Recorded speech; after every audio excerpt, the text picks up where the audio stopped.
I believe Yanis might have to be in and out.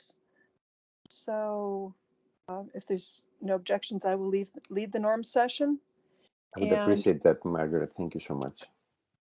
Sure. So we have a lot of presentations today and a few discussions. We're likely in the meeting to have extra time on Friday in the second session. So if we run out of discussion time, I'm going to propose that we resume discussions on Friday.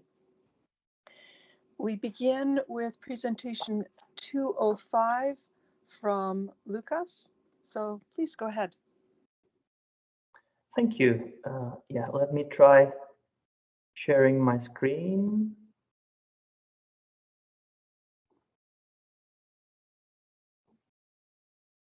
Okay. Oh, this is not what I was supposed to do. Right. Can you see my slides? Yes. Brilliant. Thank you so much. This presentation is going to be very much connected to what Z was presenting yesterday. He was actually looking at it from the subjective experiment point of view. I will be more presenting the banding detector that we were trying to design, and we use these subjective experiments to validate it. So it is called contrast-aware multiscale banding index, aka CAMBI, and it's been developed within video and image quality team and codec development team at Netflix. First of all, I will probably, if you haven't heard of banding, which I probably, I expect there's nobody in VQEG that haven't heard of banding, but if you haven't considered very much, I really apologize, because once you look into banding a little bit more, you start seeing it everywhere, and it's really not a solved problem. So if it really impacts your life, I really apologize for that.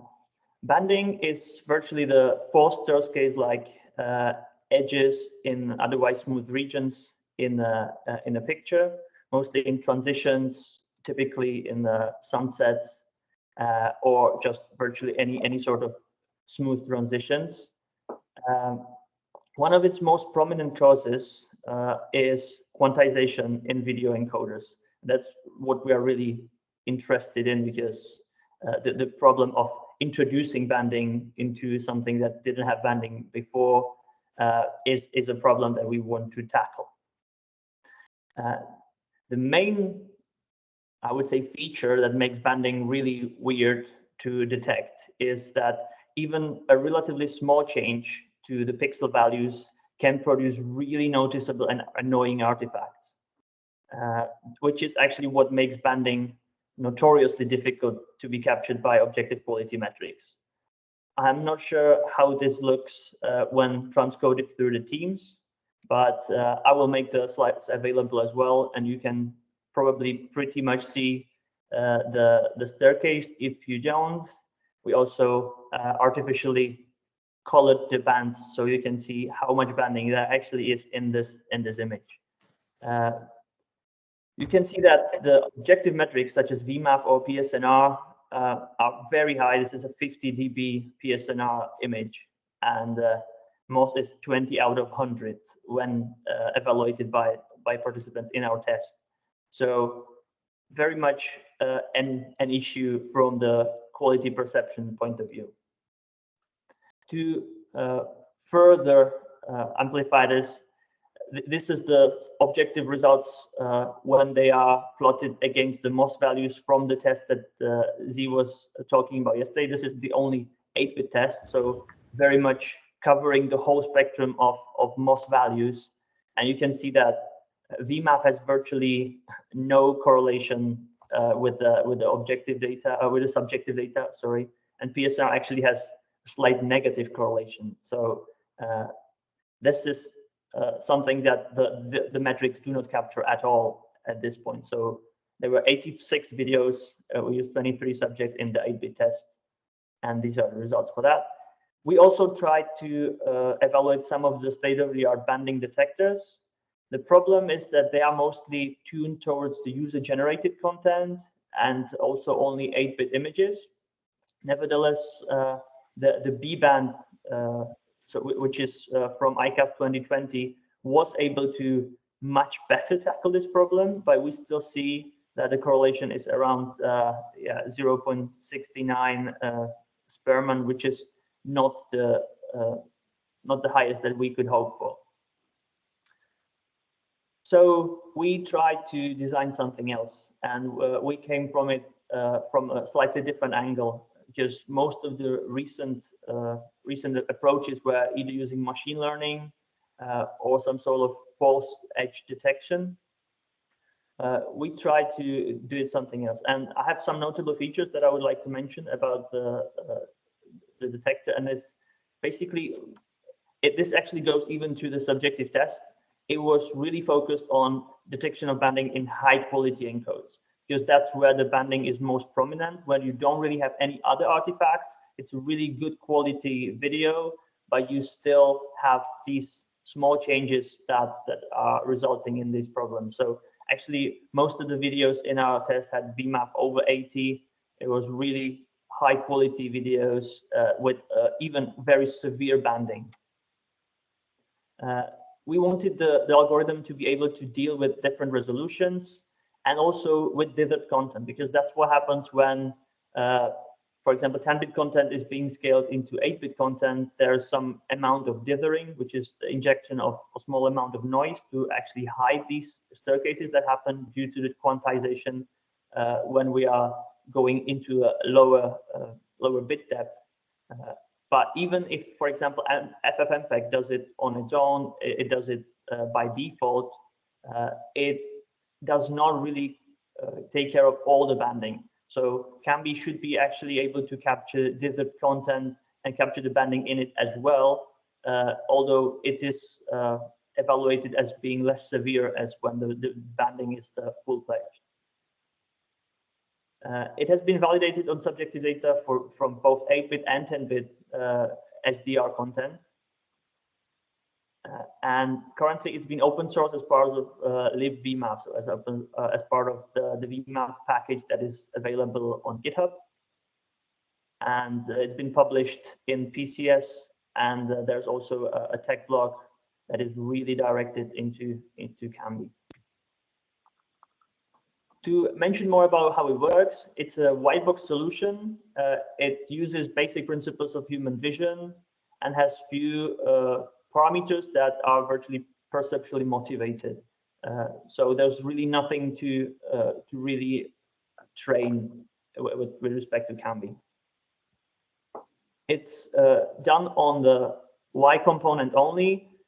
Obviously, color banding is a big issue, but we have noticed that at least for most of our cases, using only Y component or the Luma component is enough.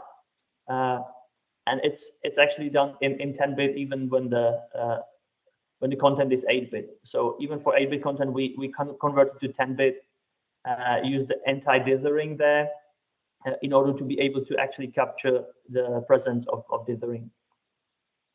Then there's some spatial mask to detect the textures.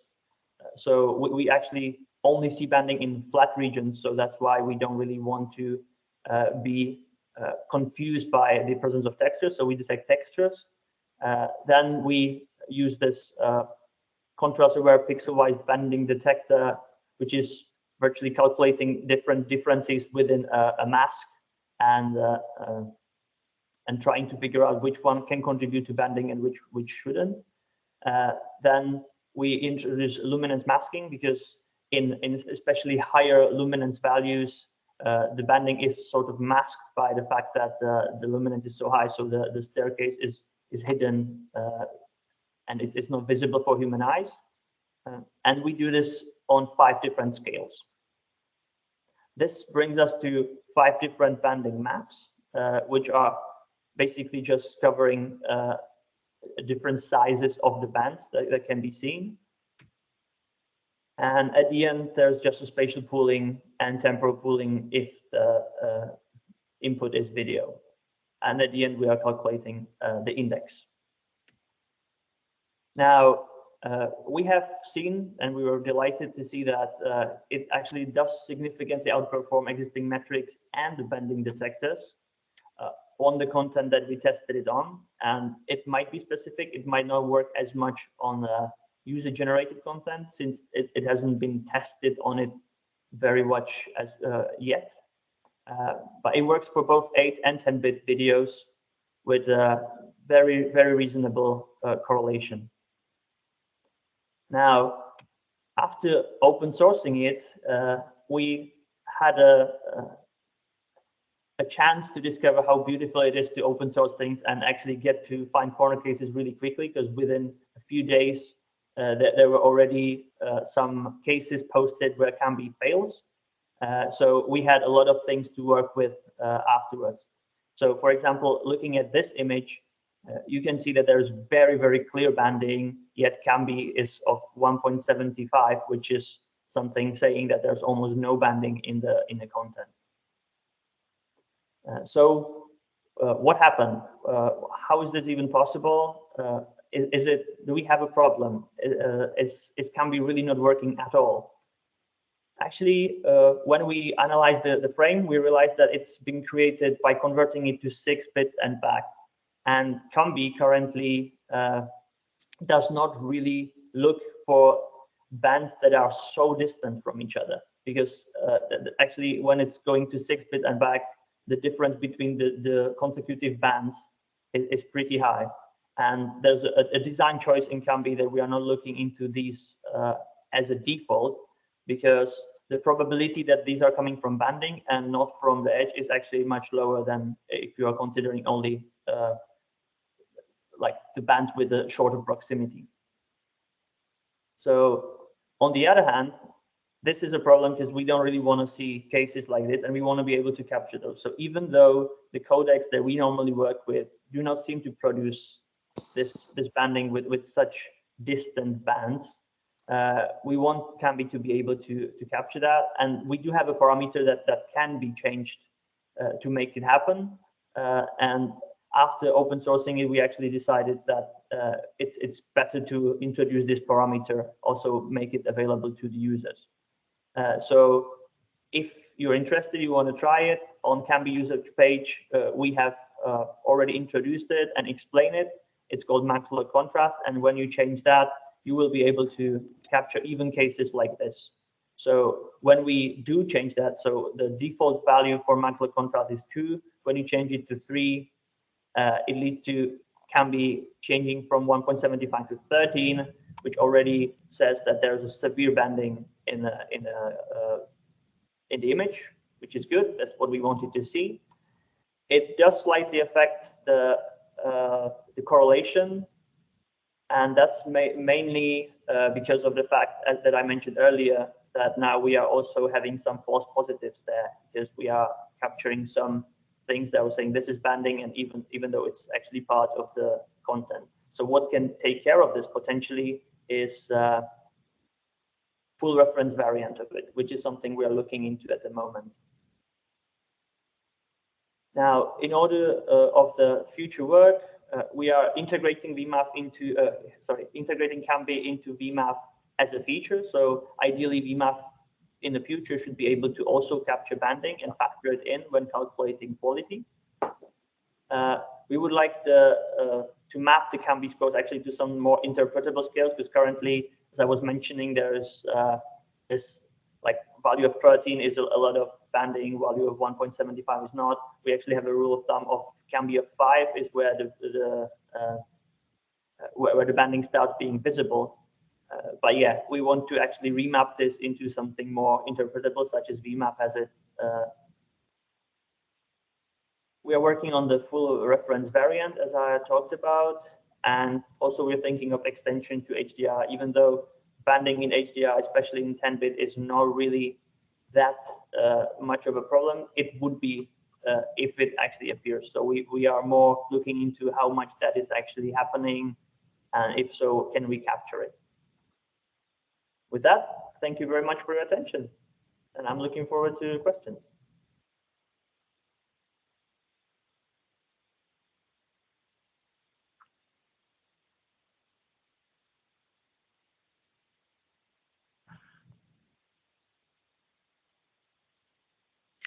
So I see Yannis first.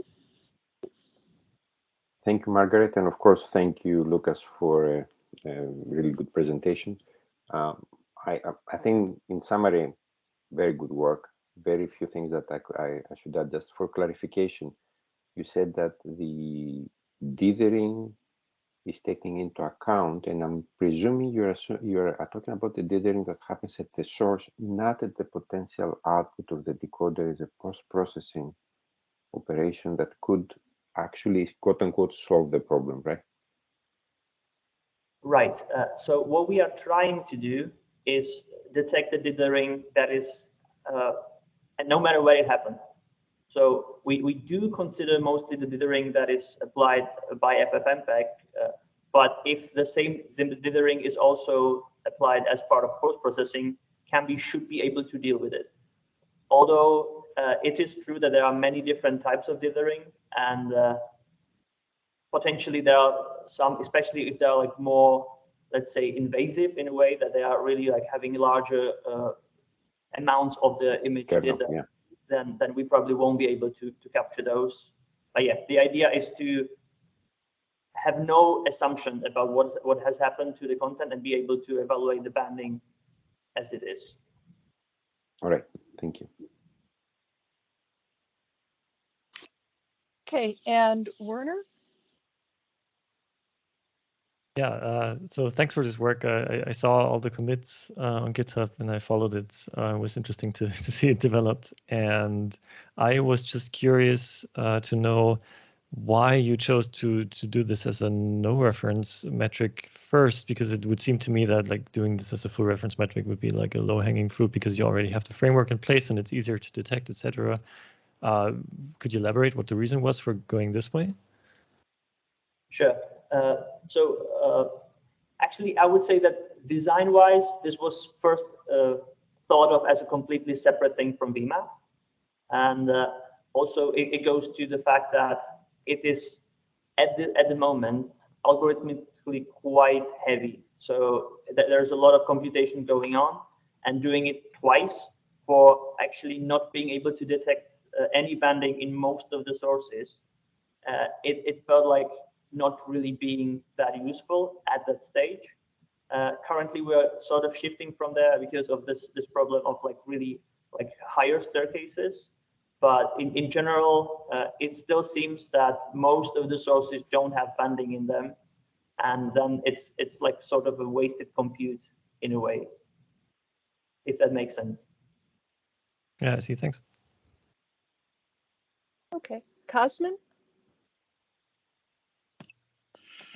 You mentioned that as a follow-up, you're looking for a full reference version of this. I'm curious, in the meantime, as a proxy, would it be possible to say compute can be on both the distorted and the original, and then just subtract the two and kind of use the difference of the two scores as the likely delta between the two? Do you think that would work in practice?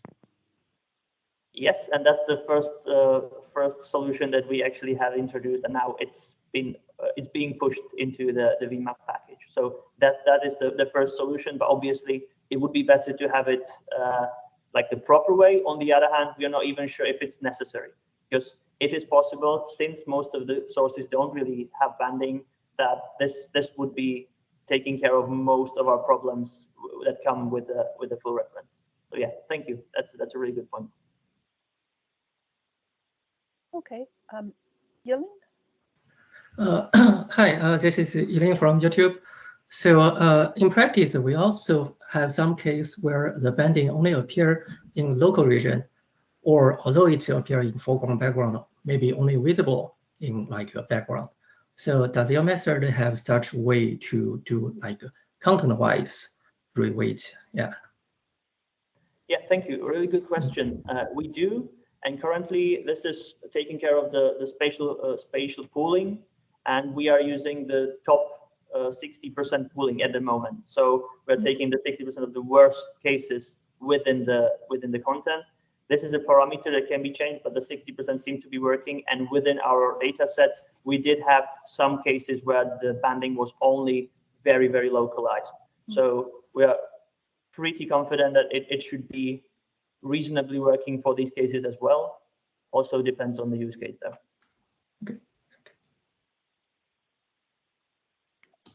Okay, thank you. Hadi? Yes, thank you very much. This is Hadi from University of Klagenfurt, Austria. I'm wondering if Combi, if it is added to VMAP, it will add any additional complexity to it or not? Short answer is yes. We are trying to decrease that, and obviously that would be a big blow into VMAP. But yeah, we're currently working on optimizing the code as much as possible to be able to integrate it within VMAP, because yeah, as adding any feature will most likely increase the complexity. So we're conscious of that and trying to solve it and make it usable, or like make it as at least to be like very similar to the older version of VMAP when this is integrated. Thank you. Shahid? Yeah, thank you, Lukash, for a very nice presentation. My question is of a very general nature. To my experience, this banding distortion it's a classical case of creating bimodal distortion, bimodal distribution of MOS scores in the subjective testing, because this happens in the background, so many people will not notice it, and so they give higher scores even there is banding, and sometimes there are picky subjects who are, they give low scores. So my question is, how do you determine what is a good ground truth for banding involved video? Yeah, this is a fantastic question, because I think that even the way we asked in the test is going to change the ground truth very much, as you pointed out. So in the test we we actually asked people about the banding, so they were looking for it, and also since there was such high quality encodes otherwise, so there were no other artifacts, it was really severe in a way. It was the only thing that changed from the original. So I would say this kind of skewed the background, or like amplified it in the eyes of the observers. So what we are currently doing is actually we are taking a subset of these two tests and putting it together with regular videos, with standard artifacts that we are used to evaluating, and really seeing how this actually transfers to the quality, not only about the banding itself, so the severity of banding, but also on a quality from bad to excellent. How does this compare to regular artifacts that we're used to evaluating as part of a compression? So really good question, and yeah, we are still working on seeing how this actually propagates into the overall quality perception. Yanis? And as always, I have a follow-up question, Lucas. So actually, a slightly different one. Let me recollect my thoughts here. First, did you consider using a mixed approach where QP is folded into the decision process? Because it's inevitable that QP, as you said, quantization is the source of the error, right? So unfortunately, QP by itself cannot give you enough information, but when folded to the additional features you already extract from Cambi, my expectation is that it can increase the accuracy. So my first question is, did you consider QP, which is usually a very cheap, feature, and because you're talking about compressed? And the second is, unlike Netflix, where the problem is, let's say, on the encoding side, for most of, say, our videos, or at least a large part of our videos, the problem is at the source. So while we completely understand how, a full reference can benefit, maybe the Netflix use case, and the case where you do not suspect the source to be banded, we would still like, as to build upon Cambi and make it more strong as a no reference, or again, reduced reference in the sense of a QP. So I'm just stating that we perhaps would be interested to, just like the rest of the open source community, to contribute, but more in line with the no reference flavor. That's it. Thank you. Yeah, these are really good suggestions. We actually have spoken about using QP as a proxy as well, or like a side information. Currently, for our needs, it doesn't seem to be needed that much because the performance, we were really happy with it anyway. But I think especially with like more severe cases, when we are talking about the user-generated content or like some other things where a lot of other factors than just really good codecs contribute, this could be a really good way forward. So I would agree, but we haven't tested it yet. And the second part, yeah, that would be great. Like we would definitely be interested in extending Cambi more towards these cases as well, and making it more reliable overall. So that would be good. There might be some limitations that come from the design. So we have been developing it with respect to our use case primarily. If it can be useful for the other ones, that would be fantastic. I believe that there will be walks around, but just saying that there also might be some limitations coming out of the fact that it has been primarily designed for the professional content, mostly for high qualities. Okay, and last question from Cosmin. So Johannes asked part of my question, but I'll ask the other part, I guess. So you mentioned that computing would be expensive because especially a lot of the content wouldn't really be subjective to it. Is there some way to detect more cheaply content which is likely to be affected, and then only compute Cambi on that? And the two things I could think of top of my head would be some way to sort of detect if there's gradients that are likely to be subjective to bending, and then also potentially QP. That's the part that Jonas asked about, and the QP is high enough where it's likely to be, and then focus the computation only on those to avoid computing it on, like, I don't know, 100% of the content. Yeah, I think that's for sure a really good idea.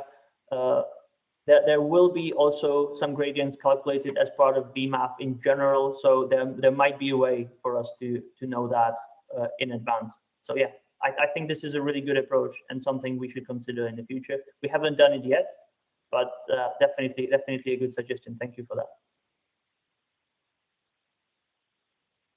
Okay, so thank you very much, Lucas, for a very interesting presentation, and I look forward to trying Cambion. I will make sure to download it and run it. Perfect. Thank you so much. Let me know if there's any problems. Sure thing. Our next presentation is from Mikołaj. I believe. Are you there, Mikołaj? Yes, I'm here. Yes, I'm here. Wonderful. Hi. Okay, the floor is Okay, yours. so let me just share my screen. Thank you. Just wait a second.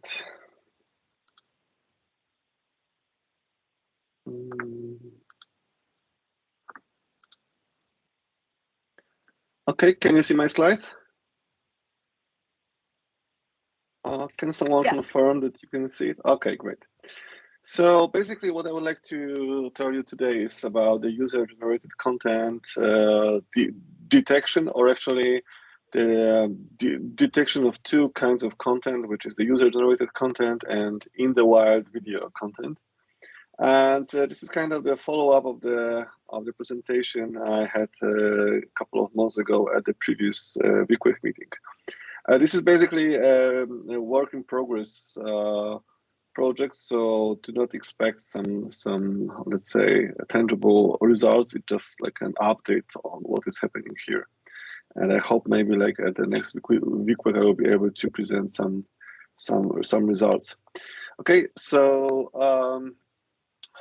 as we probably all know that there is a very high volume of video data transferred in the internet. What you can see here is the prediction coming from 2018. Yeah, Yes? I think your presentation went away from. Yeah. Oh, yeah, we are just seeing you at the moment. I mean, we like you a lot, but maybe you want to use the okay. Yes. as well. Okay, and is it better right now? It came back and then it disappeared.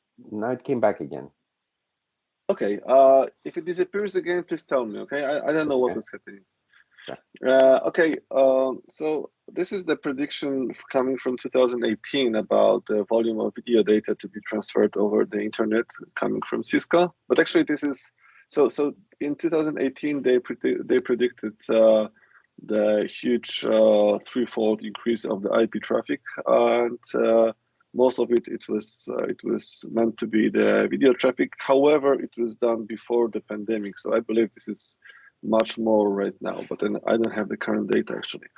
And of course, the very large amount of this data is the data coming from the users, meaning that this is the upload video. So what we can observe is clearly the growth of the so-called user-generated content, and together with the growth of the user-generated content, we also observe the growth of the research on the user-generated content video quality. This is the result of the query of the user-generated content video quality coming from Google Scholar that I made something like yesterday or 2 days ago. And yeah, if we look at this, actually most of these papers are coming from the recent years. So definitely the UGC quality is the very popular and hot research topic nowadays. And actually, I think even Lucas just mentioned, the distinction between the UGC content and, let's say, the other kind of or general quality evaluation. That these two kinds of content are different, and we have to clearly use some different methods or different models, or at least different parameters for the models to evaluate the UGC quality and let's say other kind of quality, other kind of content quality. But one of the problems is that actually, even if there is a lot of research on the UGC content, there is not much in the research results on detecting the UGC content. I mean, of course, it is quite easy to detect it if you know the origin of the content. Like if it is coming, from the upload video, then of course you know that probably this is the UGC. If you download it from somewhere, it's more likely that this is not the UGC. But actually, there's not much research about it. At least I couldn't find lots of research results on that. Especially if compared to the research talking about the evaluation of the quality. So we more or less we know how to evaluate the quality, but we don't know what we are evaluating. And it's actually even more complicated because some years ago we generally distinguished between the so-called PGC and UGC, and while PGC is the professionally generated content and UGC is the user-generated content. However, this clear distinction is not that obvious nowadays. I mean, previously the PGC was the content shot with the high quality camera that when everything was staged and prepared with the good illumination, mainly in the studio, or if that was outdoor, it was made professionally. While the UGC was shot on some mobile phone or whatever. I mean the low quality, low end device with the bad illumination and without any staging. But this is not that obvious nowadays because as you probably obviously know, current smartphones are good enough to produce a high quality content. So actually, we can say that you have the professional camera in your pocket, and we can even observe that some agencies substitute professional cameras with smartphones. So what we propose is a kind of two-dimensional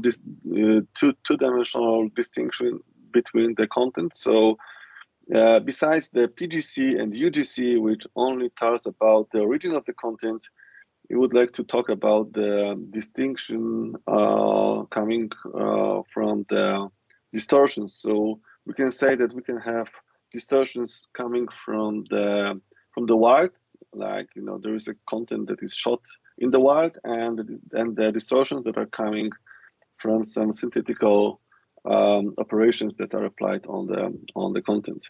So what we are interested more is not the UGC fact, because the UGC is just the origin of the content, but we are more interested in the detection of the in the wild content, which is the content that was shot, maybe even with a professional camera, but just in a situation when you had no control on the staging, lights, actors, and so on. So more or less, it was random. Okay, and so the characteristics sorry, of the in the wild content are as follows. So first of all, it's not professionally curated. It's usually captured and processed by amateurs. However, it's not always the case, because you can also have the professional photographers, capturing the in the wild content. Usually, you have the unstable camera motion. It's quite common that it's captured with a handheld device and may contain some annoying distortions due to the being out of focus, due to the very fast and chaotical object motion, and also under and over exposure. And we try to start some research on distinguishing the in the wild content from, let's say, the other kinds of content. And well, this is possible. First of all, there are some databases containing the in the wild content that are listed here. This is the Convid1K, this is the CP2 2014, and the Live Qualcomm database. And actually, these are the databases of the video content containing the in the wild content. I mean, they call it UGC, but actually this is the in the wild, let's say, in our terms. And so this allows us to face this kind of content with the professional content. And so far, we of course collected these databases, and we also tried to face it with the professional content, but of the various types. So far, we use some content coming from NTIA, from the CDVL. Actually, I've already mentioned this last time, but we also collected, let's say, mixed content, which is the 6,000 YouTube news clips. And right now, what we're doing is going through this content and trying to annotate shot by shot or scene by scene to distinguish, the in the wild and really professional content from these videos. Of course, we won't annotate 600 videos, 6,000 videos. This is, I think, pretty much sure, but at least part of it should be annotated. And actually, we want to make it available. I mean, we will not publish the YouTube videos, but we can publish the metadata. And getting the YouTube videos could be up to the researchers. And we plan also to start the actual modeling soon, once we have enough data. And as the starting point, we want to use the quality indicators that we have developed a couple of years ago, and we actually mentioned them a couple of times already at the VQEG forum. Basically, this is everything. As I told you, this is not going to be the presentation showing the very tangible results. It's more like the starting point for some discussion. So all your references, ideas, discussion are very welcome. Okay, this is basically everything. So are there any questions from the audience? So I have a question. Sure. I'd like just to note that I agree with you. In my looking at reference metrics, I've seen very different responses between the UGC and the professionally generated content to impairments, that some things that are a problem for UGC, the same metric will look like a benefit to the professional content. So I look forward to having your results. Are there any questions? Oh, sorry, go ahead. Just to comment, this is like the general idea is that if we know, what kind of content it is, in theory, it is possible to construct video quality metric that is not, not requiring to provide some initial bootstrapping information on the kind of content that it is being evaluated, because it can just recognize the content by itself. I think Jakub, I don't know if Jakub has a question, because he's also a member of this project, so maybe he has some comment. Jakub? Yes, I'm here, thank you. Yes, it's more of a comment. I wanted to note that there are some researchers who actually add another type here. So we have user-generated content, professionally generated content, which also can be created by users. And the third label they use is occupationally generated content. And this is like Netflix productions and so on. So there is even, one more label here, which we actually ignored. So far. So occupationally generated content, OGC? Yes, OGC. Okay, thank you. I'll add that to the minutes. I had not heard of that abbreviation. Any other questions before we move to the next presentation? Well, thank you, Mikołaj. Thank you. Our next presentation is 209 from Vignesh and Hadi. Hi, yes, let me share my screen.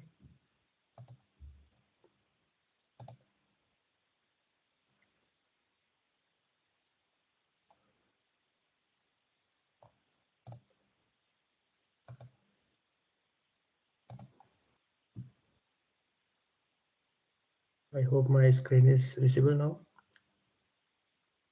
Yes. Yes, it is. Sure, thank you. So hi, good afternoon, everyone. I'm here to present on the topic Video Complexity Analyzer for Streaming Applications. So introducing us, I am Vignesh Menon, and is also presented by Hadi Amirpur. We are researchers at Christian Doppler Laboratory, Athena, in the University of Klagenfurt, Austria. So in this presentation, we will first present the motivation for the Video Complexity Analyzer library, which we call VCA.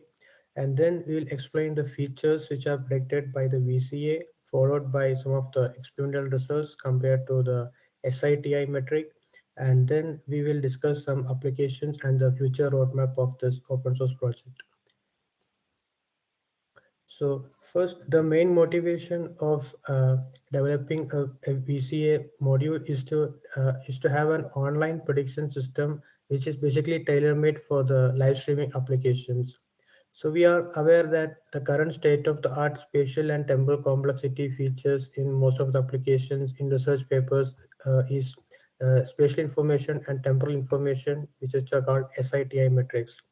So in this figure, we have compiled the spatial information versus the number of bits in kilobits per frame. When we do an IDR encoding in x65 encoder with CQP, that's a constant quantization parameter mode 27 for 24 test sequences from the MCML and SJTU dataset.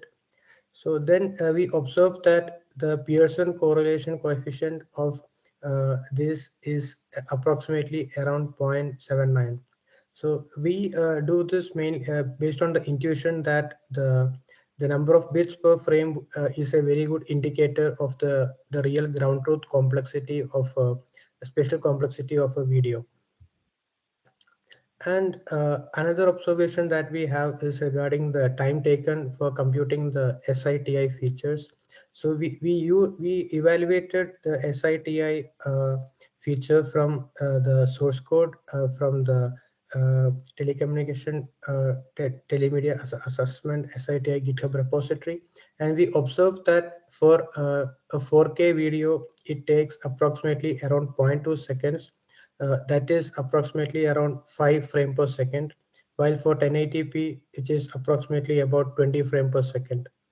But in the future, we are slowly moving towards Ultra HD high frame rate video streaming, which means that per second we will have approximately around 60 to 120 frames per second. So if we use this metric in live applications, it will just introduce additional unwanted latency. But coming to the video on demand applications, this just leads to higher computational cost. So this is the motivation why we are developing a video complexity analyzer library. So this can be realized as a fast preprocessor and also efficient preprocessor, which determine both the spatial and temporal complexity of videos. Since we are considering the streaming applications, we can even assume as the complexity of segments, and we aid the encoding process using the features. So for this is also can be determined as a content adaptive encoding for live streaming, where we have an input video and the video encoder, irrespective of the codec used, whether HEVC or in the future VVC, can be aided with the features predicted by the VCA. So now I will explain about the features that we have proposed. So we propose a weighted DCT energy-based spatial complexity feature as shown in this equation. So we compute, we first split a particular block, a particular frame. Maybe here in the figure, we observe that the frame P is split into multiple blocks, similar to the CTU partitioning in HEVC. The size of each block is W cross W pixels, and we compute the blockwise weighted DCT energy, which is denoted by HPK, where K is the address of the block. And the main advantage here is that we do not consider the DC component here. So that means we will just only consider the texture for every block. And then we average that block energy for the entire frame, and then we get the spatial complexity feature per frame. So in this equation, the C denotes the number of blocks in a frame. So basically this is normal averaging. And we observe that there is a very good correlation between the number of bits per frame, which for us we consider the ground truth of the complexity versus the E feature. Now coming to the temporal complexity feature. So here we are trying just to keep it simple. So we evaluate the blockwise sum of absolute difference of the texture energy, blockwise texture energy, which evaluated compared to the previous frame. So as shown in this figure, we compute the SAD of HP0 with respect to HP -10, and then we average it for the full blocks, and then we have the average texture energy per frame, which we use as the temporal complexity feature. So now coming to the experimental results. So in this we show the correlation of the SI feature as well as E feature with respect to the number of bits per frame to determine the effectiveness in predicting the spatial complexity of every frame. And we observe that the Pearson correlation of SI with the bits per frame is approximately around 0.79, while for the E metric with respect to the bits per frame, it's 0.8, approximately around 0.86. So we observe that the E metric gives us a better notion of the spatial complexity compared to the SI values for the considered 24 test, MCML and SJTU test sequences. And another observation is regarding the average time per frame taken to compute the E and H values with respect compared to the SITI for various resolutions. So for a 4K video, we observe that the time taken for computing SITI is approximately 0.2 seconds, which is roughly around 5 frames per second, while for E and H, we can compute at a speed of 25 frames per second. So it means that for computing E and H, we actually need 5 times less the time compared to the SITI. So to also evaluate the efficiency of the temporal complexity metric, I will explain one of the application of this E and H metric. So one of the prominent application that we have developed is the short detection. So for this, we evaluate the gradient of the temporal complexity metric, which is denoted by epsilon. And in this figure, we have shown the epsilon value for the tiers of steel sequence, which is a common test sequence, and for all the frames. And we observe that when we have higher epsilons, these are the regions where there are the real short transitions. So um, we implemented an algorithm which are basically classified into two steps. The first step is the feature abstraction, where the E and H metric are determined, and then we determine the epsilon parameter, followed by a successive elimination algorithm. So this work was also published in ICIP, which is the Efficient Content Adaptive Feature-Based Short Detection for HTTP Adaptive Streaming. So please feel free to browse it for more details. And here, for the sequences like Big Bug Bunny or Tears of Steel, which has hard short transitions, we observed that our metric was able to determine all the short transitions without any issues. While for the sequences with gradual short transitions like fade-ins, fade-outs, and dissolve, for example, the busy city and fun on the river test sequences, though the proposed algorithm didn't do very well compared to the hard short transition sequences, it still did a fairly good job compared to the benchmark short detection algorithm.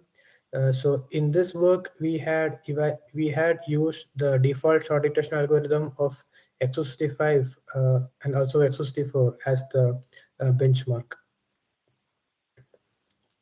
So now coming to future roadmap of this project, we will be releasing the initial version of this software before March 1, 2022.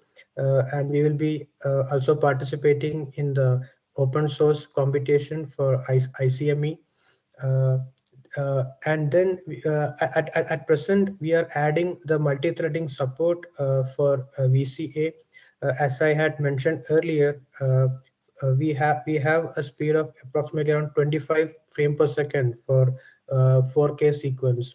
But since we have multi-core processors, so we expect approximately around 6 times more speed with the 8 threads, which most of our laptops typically have. And we are also planning to add support for CUDA or OpenCL to support the GPU users as well. So that's it from our side, and we'll be happy to take any questions. Thank you. Yanis? And thank you, Vines. This is actually a great presentation. I'm not sure, and I think the others will also mention, I'm not sure how much you're aware of the ongoing activities to revisit SITI. So this group norm is, convening almost monthly to work on improving SITI, and your work, I think, is very much centrally, I think, fitting in this activity. So that's my first comment, and I invite you to join us in these meetings. My understanding is that you plan anyways to open source, which is great and facilitates a lot the collaboration. Now, two questions and comments here. The reference SITI implementation that you brought up, because you mentioned correctly that complexity is a big issue, in particular for live, is not really particularly optimized. I noticed in your implementation, you mentioned SIMD x86 optimized. That's, again, to get a better feeling of the complexity. Do you have any non-SIMD optimized figures so we can compare like apples to apples? Yes. So when I implemented the SSE4 SIMD optimization, and which actually improved the speed like 2 times. So without the SIMD optimization for 4K, the speed was roughly around 13 frames per second. And that still, in other words, still faster than the current SITI, and that's already good news. It's approximately around 2.6 times faster than the current SITI. Very good, and that's actually very important. It also makes a case, for example, again, while we're pursuing a better, I can say, version of SITI, it's important whoever has the effort to go back and maybe do the symptom optimization of the existing SITI, so at least to have again an apples to apples comparison. So that's another action item. And finally, I'm very pleased, and again, we are going to discuss it further when we talk in this session about what is going on in the SITI, but we are actively pursuing an alternative, which is, I can say, very similar to what you proposed, which is to capture much better the encoding complexity.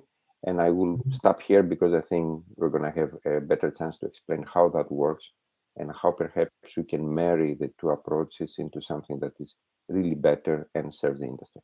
And with that, Sure. Thank you again. Sure, thank you. Shahid? Yeah, thank you.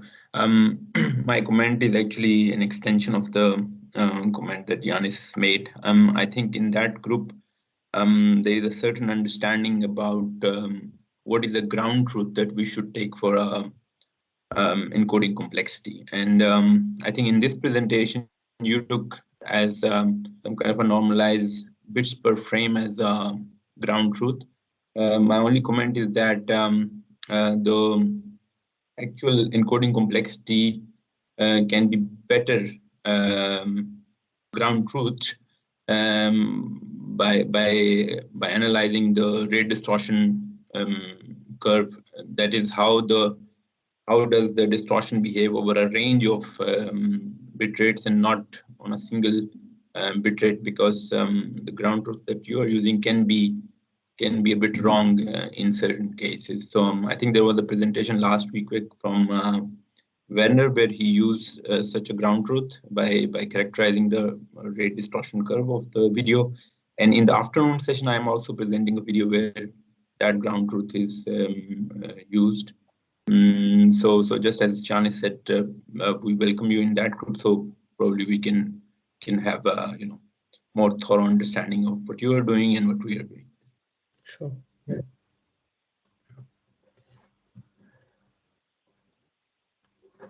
Werner? Yeah, I had to think for a bit. Ioannis and Shahid basically said what I wanted to say. Just from a maintainer's perspective, please consider that the code that we've hosted is basically pure Python, and it has never been optimized. And then I'm sure, like, if it runs with a more performant programming language and with optimizations, it can do better. But that said, there's surely potential for leveraging existing tools and being closer to whatever is being encoded, making decisions like the encoder would do, which we've talked about a lot in the previous meetings. So I would really appreciate if you could join our regular meetings, at least occasionally, and give more details on your work. Thank you. Sure, definitely. Thank you. Okay, thank you. And I also would like to say, when you do make that code public, please send an email to the norm reflector. That's since you haven't made it public, we can't add it to the minutes. Sure, definitely. Yes, we'll do that. Okay. If there's no other questions, I would like to move to our next presentation, which is by Jingli, number 210. Okay, let me share now.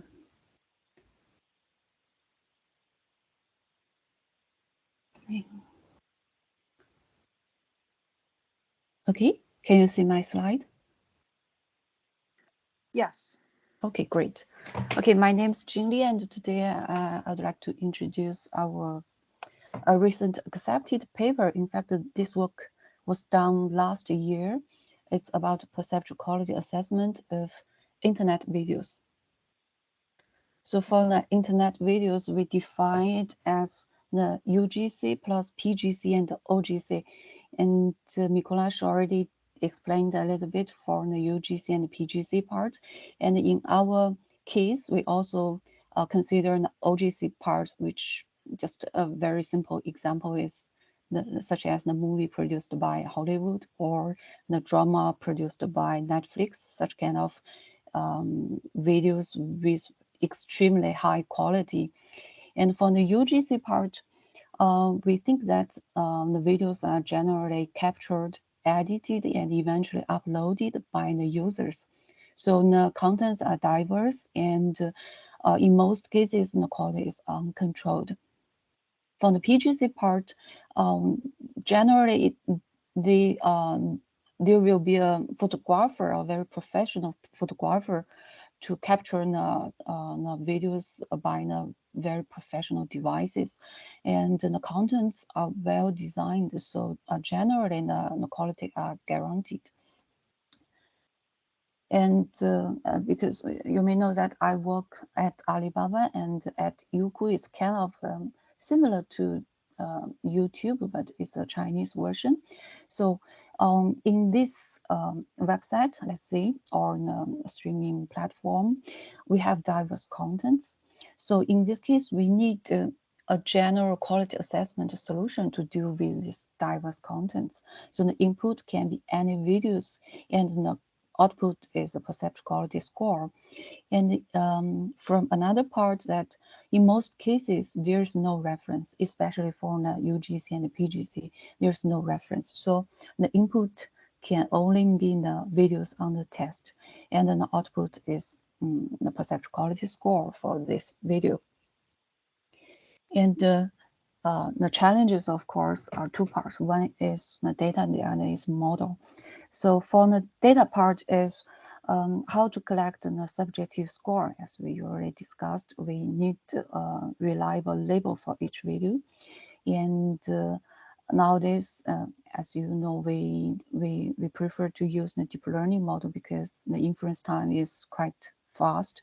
And in this case, another question is how many data should we collect, because we know we need a large amount of data for the training part. And thirdly is how to run this subjective test with limited budget, but we still need a large amount of data for training. This is difficult. We need a balance, and eventually we need to remove outliers when we have no ground truth. So we need this reliable label. Once we have this reliable data, then we can go to the model part. And then the question is how to deal with human perception in such a complicated case. That is, we combine different cases in together, like the UGC part, PGC part, and OGC part. It's kind of, we need a universal solution for all of these cases. So we have constructed a database. We called it Youku V1K, which means video database containing 1K sequences. Of course, at Youku, we have much larger number of video sequences, like more than 100 million. And the first thing is among this big amount of data, how to make a selection of the data. So we need a data sampling strategy. And first we need to make sure that it's kind of full coverage of the video content. And we also need to make sure that every influence factors should be contained and also should be uniformly distributed. And then the third thing is we have to make this data as small as possible, because we know the subjective test is expensive, but also we need to make sure it should be valid. So the sampling strategy is a kind of coarse to fine sampling. In the coarse sampling part, we first randomly sampling 10K videos from Youku, and then we uniformly sampling this. We uniformly sampling 3K videos from this 10K video, according to the content category and the resolution. Then we go to the fine sampling strategy. We firstly calculate the quality factors such as the spatial activity, temporal activity, blockiness, and so on. And these quality indicators are from AGH. And then we sampling these videos to make each factor as uniformly distributed as possible. So the database is like this. The distribution of the resolution is kind of like this, from 540p to 1080p, and the content category is like this. We have drama, vlog, gaming, and film, and so on. So almost every type of type of content are included here. So eventually we have 1072 videos, and the resolutions are ranged from 540p to 1080p, and we have 13 content categories, and we contain both UGC, PGC, and OGC contents. So generally, I think this is the first one which contain both this kind of different contents in one database. And for the subjective experiment part, we use the ACR method, and the crowdsourcing method I used here because for more than 1,000 data, we have to do this crowdsourcing. So we have more than 300 naive observers. They aged from 18 to 49.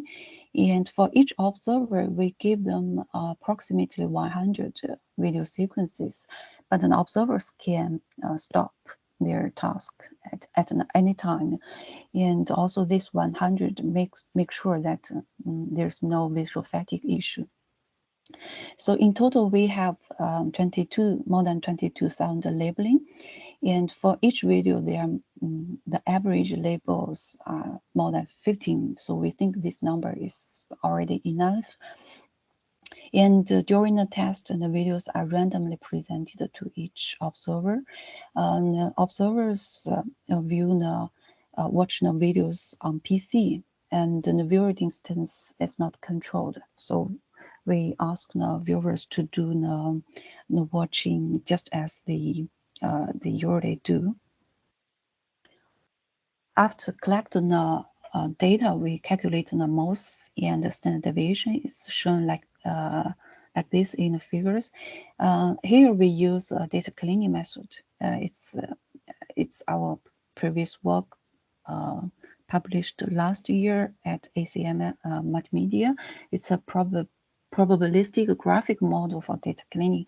I will not go into detail for this model, but the basic idea is to try to remove the outlier data and to try to make the data as reliable as possible. And then we go to the model part. So we use the deep learning model, and the basic model is graphic convolutional part. So in fact, we have two-level models. And the first is frame level, then we go to the temporal level. For the frame level, we have three modules. The first one is GCN, graphic convolution module. This part is trying to capture the spatial relations for each frame. And then we have attention module to enhance the features for the discriminative channels and salient regions. And then we have optical flow part, try to capture the motion information from adjacent frames. And then we go to the video level. So here we use the bidirectional ASTM. This is trying to capture the long-term inter-frame relations like the quality fluctuations. This is the experiment results. We have compared our model with the state-of-art metrics, and also we tested them on different video database. As the training and test data are as usual, like the deep learning part usually do. Like we divide the whole data set 80% for training, 20% for testing, and we randomly run this for 10 times, and eventually we get the median value for the PLCC and SRCC for each metric on each database. So this is the result. So basically, as you can see on YouTube and on Convid and YouTube UGC, we perform the best. And for the live VQC, we performed the second best in terms of SROCC. So in terms of PLCC, we always perform the best. In fact, this model has been widely used at UQ. It's not only in paperwork. For example, in our recommendation systems, when you open the UQ app first, you will see a lot of different videos that recommended to you. And here, the quality score is a ranking factor to this recommendation system. So generally, the idea is with the similar content, the higher quality will be recommended, will be first recommended than others. And then we can use this quality score as a low quality filtering in searching systems. So when people search something at UQ, we will show the search result. But for the videos with extremely low quality, we will just filter it and will not shown to the users. And also, when users upload their videos to our website, the video quality score is also used as a low quality filtering, try to alarm the users, say that, okay, your video is, the quality of your video is too bad, please just enhance the video quality or do something else, try to make sure that people will satisfy the quality of your video. And of course, for some part of the videos, when their quality is not that high, but it still can do, we can still do some enhancement to improve it. Then the quality score can be used as this kind of indicator to help us to decide which video can be enhanced. Because, you know, for some cases, if the video has extremely low quality, we will not do any enhancement because we know that it doesn't work. Okay, that's all. Thank you. Thank you. Yanis? Thank you, Jean. Very interesting and very nice. Could you comment on the computational complexity? Yeah. For the inference, it costs only, I guess it's 20 milliseconds. So it's real time. So 20 milliseconds per frame? No, for video, for each video, because we have some strategy here, because we didn't calculate each frame. We sample, I think, 10 frames for each video to calculate this score. I see. And that assumes also dedicated, like NVIDIA or other GPUs or general purpose CPU? In our case, we use P100. So it does require, in other words, yeah, it requires dedicated. kind of, yeah. All right. Thank you. Balu? Thank you, Jean. This is really interesting work. My question was somewhat similar to Yanis's, but also in the sense of like how often, you mentioned 3 or 4 different applications of this work within the UQ processing pipeline and recommendation systems. How often do you run this in your systems to actually understand the incoming quality versus the quality that you actually have after transcoding? I think let me see. For each day we have 300,000 videos to be calculated for the quality score each day. I see.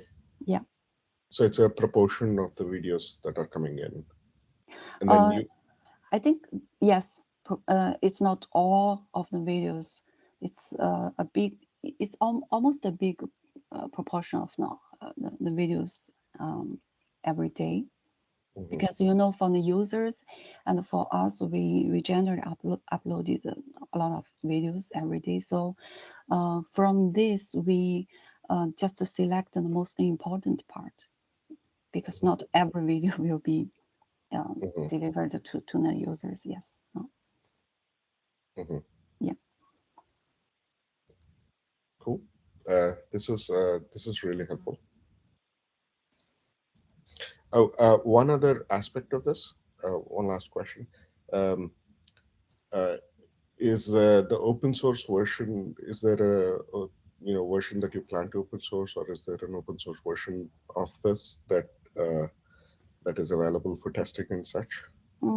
We may make it as open source, but not now, maybe. Okay. Yeah, because it's not that easy to make it public available. Yes. But I'm trying, and currently the databases are already available. Sounds good. Thank you. You're welcome. Okay. Thank you. Yilin?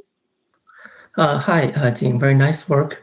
So could you comment about your module? So like which components contribute the most? Obviously, I think the GCN part is most important one. This one, the graph convolution module, is to capture the spatial relations in each frame, and this one is the most important because we have tried others before, like the classic CNN, like the ResNet, but it doesn't work well. And when we tried GCN, it's almost gave us a big improvement. And then based on this, we go to the attention module. It can improve as well. And for the optical flow and bidirectional LSTM, it's just based on our human perception procedure for the quality perception. But I think the GCN part is the most important one. And currently, I think there is a new DNN part. It's called. I forgot the most advanced deep learning module. It's based on attention. Transformer? Yes, exactly. If you just replace this by transformer, I think it can improve more. This is what I guess. Yes. Yeah, I have a follow-up question for this. So since we have more and more powerful machine learning model, but our training set is still relatively small, like 1K, right? So do you got some case where the model easily overfit on the training set and don't have good performance on the test? Yeah. We have some this kind of experience. Firstly, we need to use the classic deep learning training data, like the COCO, like the I've forgotten the name, but the traditional CV task training data sets can be useful at the beginning. And also besides that database, we can also train the data with very coarse or rough data. For example, before I joined Alibaba, they use very simple label for video quality assessment. That is, they use only one or two label. The label was voted by only one person. And they use this kind of label and with just three categories, 1, 2, 3, to represent bad, fair, and good, 3 level for the quality. So they only use this kind of very simple and unreliable label to label more than 10,000 or 50,000 images or videos.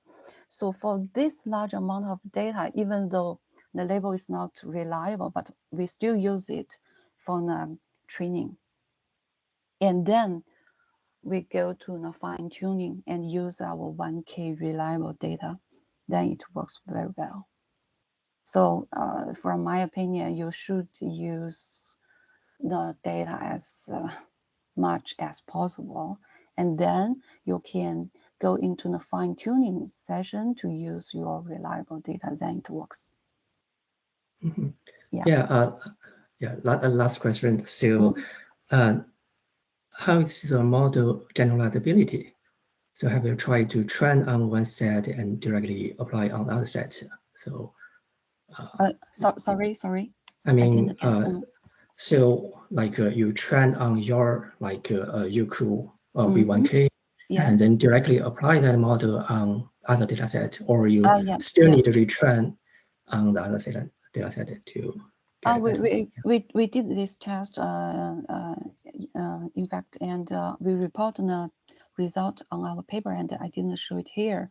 And in fact, it shows very good result, I think, because of our GCN module here. So when we train our data on when we train our model on Youku, and then we test on like YouTube, and it works also very well. Do you have okay? Yeah, maybe. Yeah, you can check okay. You can check on the paper. Yeah. Okay. Thank you. You're welcome. Okay.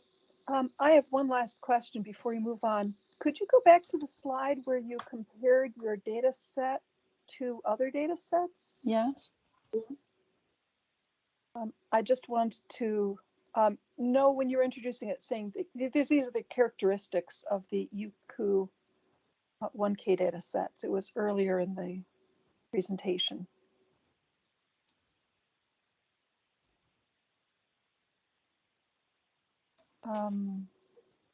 Slide, I don't know, 6 or 8 or so. You mean this one? No, back further. No, you said it was 1,000 videos and much earlier. You want a comparison for the video database? Yes. Like this one? Yes. Okay. And yes, I just missed, you were saying that UQ V1K had some differences that you thought were very important. And could you just go over the slide a little bit more depth? You want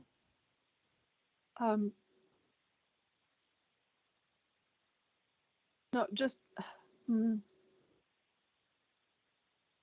sorry, that I didn't. slide 7. Sorry. Slide 7, yes, here, yeah. Could you just point out what characteristics are very different for your database? You mean a different part? Okay. So firstly, I think the most important one is the distortion type. It's like, for example, in a Convid and YouTube, most of them are UGC, but for us, we have UGC and PGC and OGC. And for UGC, the quality is uncontrolled, as I explained before. But for PGC and OGC, generally, the source, such as the OGC, the source is with extremely high quality. But in this case, we also have different distortion levels for OGC, because we have different resolutions for OGC, and also we have different compression levels on OGC. So I think this UGC plus PGC plus different distortion levels of OGC are the most important and different part from others. And but I have to see that we didn't design the distortion level for OGC. We just randomly collect them from our big database. Could I comment here, Jing? Yeah. I think, in my opinion, the biggest difference is in the resolution, right? I see clearly that you have only 1080p, and the other databases have a more, let me say, no, there is a mistake here. Just I just cropped the table from the paper. In fact, the 1080p means that we evaluate all of the videos on 1080p resolution. The display is in 1080p resolution. Yeah, but the native resolution are from 540p to 1080p. Oh, this is very important. I missed it. Yeah. Thank you. Yeah. Thank you for clarifying it. Okay, thank you. Lucian? I'm really sorry, but I missed if this database is available, like the subjective scores, which for some are the most important. The subjective score, you mean this part? Or this part? Are they available, Jane, right now? Are they available for others to analyze? This would be my question. Sorry, I didn't get. Okay. So my question is, are the subjective scores available for the analysis for, let's say, others? Oh yeah, sure. Because we already released this database with the most, yeah. And if you want the individual scores, we can release as well. But currently, we don't have, we didn't release yet, but we can. Yeah, so individual scores would be super interesting for some, for sure. And if you could please put to the minutes, where is this available, where we can download it? This would be also super helpful. Okay, no problem. I will try to make it available. Yeah, no problem. And again, as a quick follow-up, you mentioned some cleaning that you did, but did you after that apply MLE or you applied standard MOS? I use my model is a probabilistic graphic model. It's data cleaning method, and then after the cleaning, we use the data after cleaning to train a model. I understand, but what I'm saying is that the MOS uses the average of the cleaned up data, or it uses the the MLE model that we developed. It's not an MLE model. It's MOS. Okay. If I remember, by the way, Jay, I think it would be super interesting to present your model once more with the cleaning data. I think Sui already did this last time. I asked him. I asked him to help me to present this work. Yeah.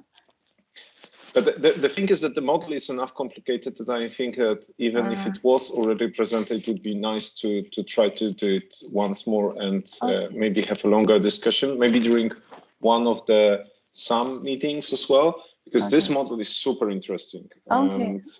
And Yanis, by the way, it's a little bit different approach than MLE, but it's also trying to solve the problem at once, like removing and finding everything. Yeah. Okay. I can do another presentation next time in a SAM meeting, maybe. Thank you very much. Okay, you're welcome. Okay. Thank you. Are there any more questions before we move to the next presentation? Okay, Jingli, thank you very much. This was very interesting. Thank you. And the next presentation is mine, number 202.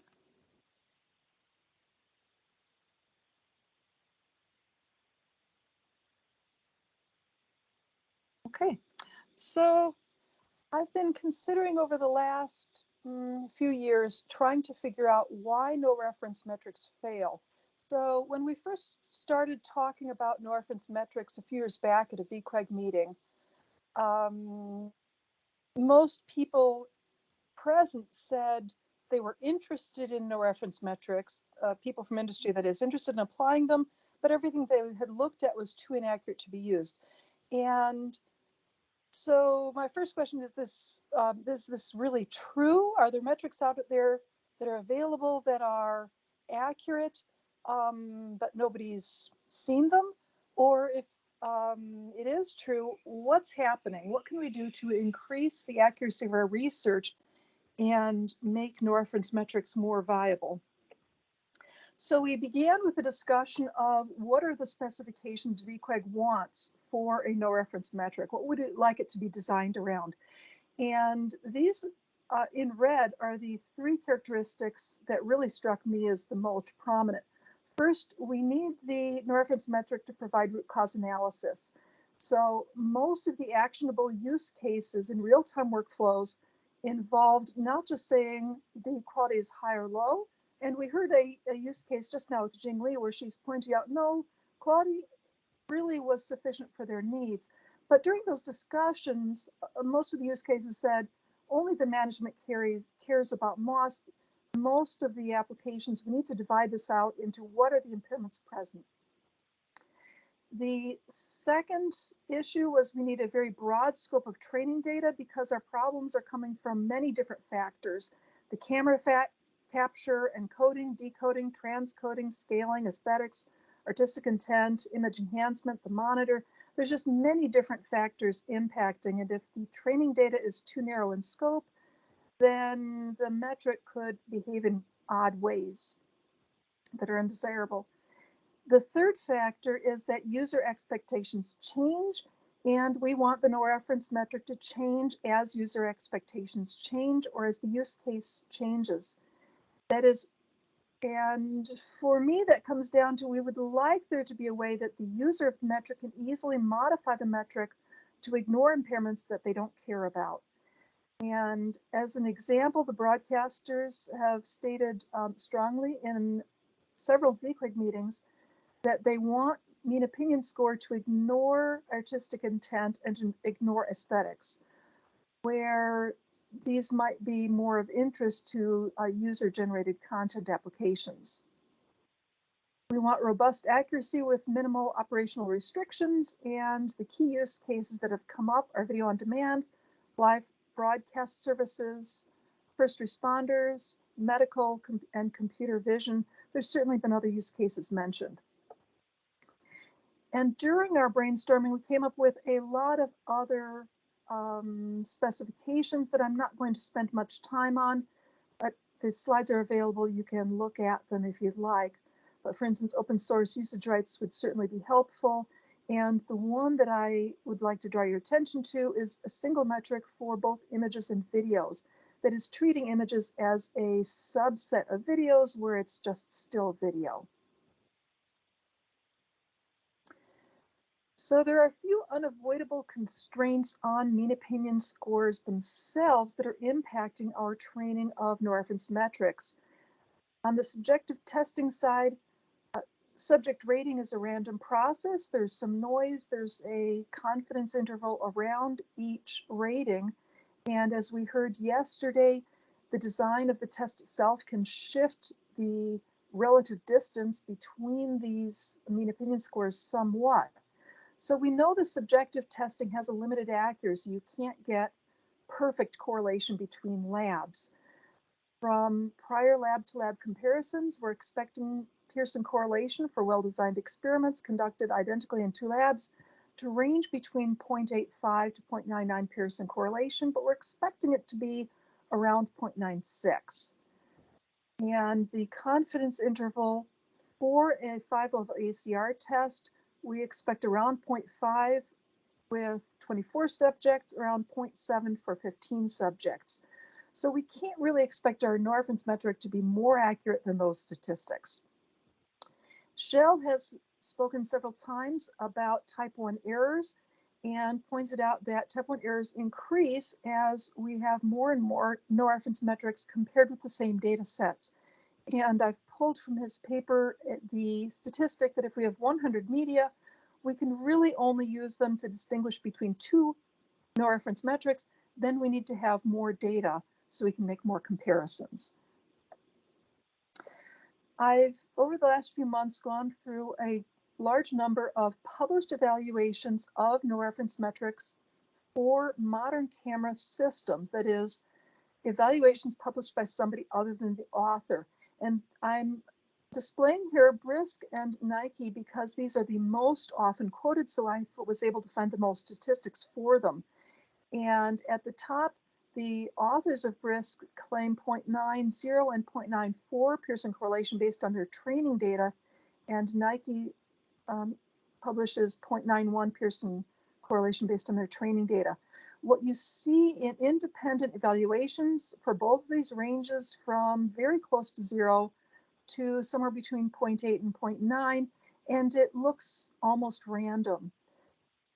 based on these independent evaluations. When we look at other metrics where there just aren't as many independent evaluations published, we're seeing similarly a high correlation from the developer, that's the middle column, and a wide range of evaluations of accuracy from independent evaluations. And for other no-reference metrics omitted, it seems likely that the reason we don't have quite as widespread of values may just be that it hasn't been evaluated many times. The other notable statistic is on the left. This histogram is the number of training data sets mentioned by the author in their papers. A lot of metrics are trained on one data set, and the vast majority are trained on somewhere between 1 and 4 data sets. There are relatively few metrics that are trained on more than 4 data sets. So my conclusions is that most no-reference metrics are trained on very little data. So 1 to 4 data sets, oftentimes limited range of impairments, a limited set of subject matter, and they are oftentimes pushing exaggerated performance claims. Most no-reference metrics are evaluated likewise on extremely little data.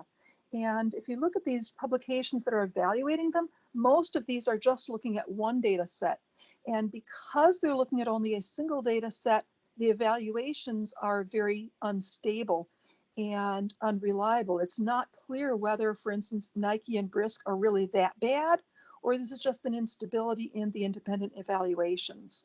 So overall, looking at what's out there, it appears to me that we really need to train no-reference metrics and test them on a huge amount more data than we have in the past, both so we can increase the accuracy and precision of the trained metrics, but so we can get a better understanding of their actual accuracy in use for modern camera systems.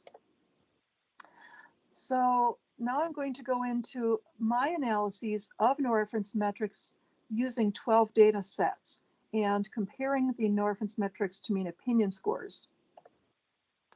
So these are the 12 data sets. I've divided them into 3 categories.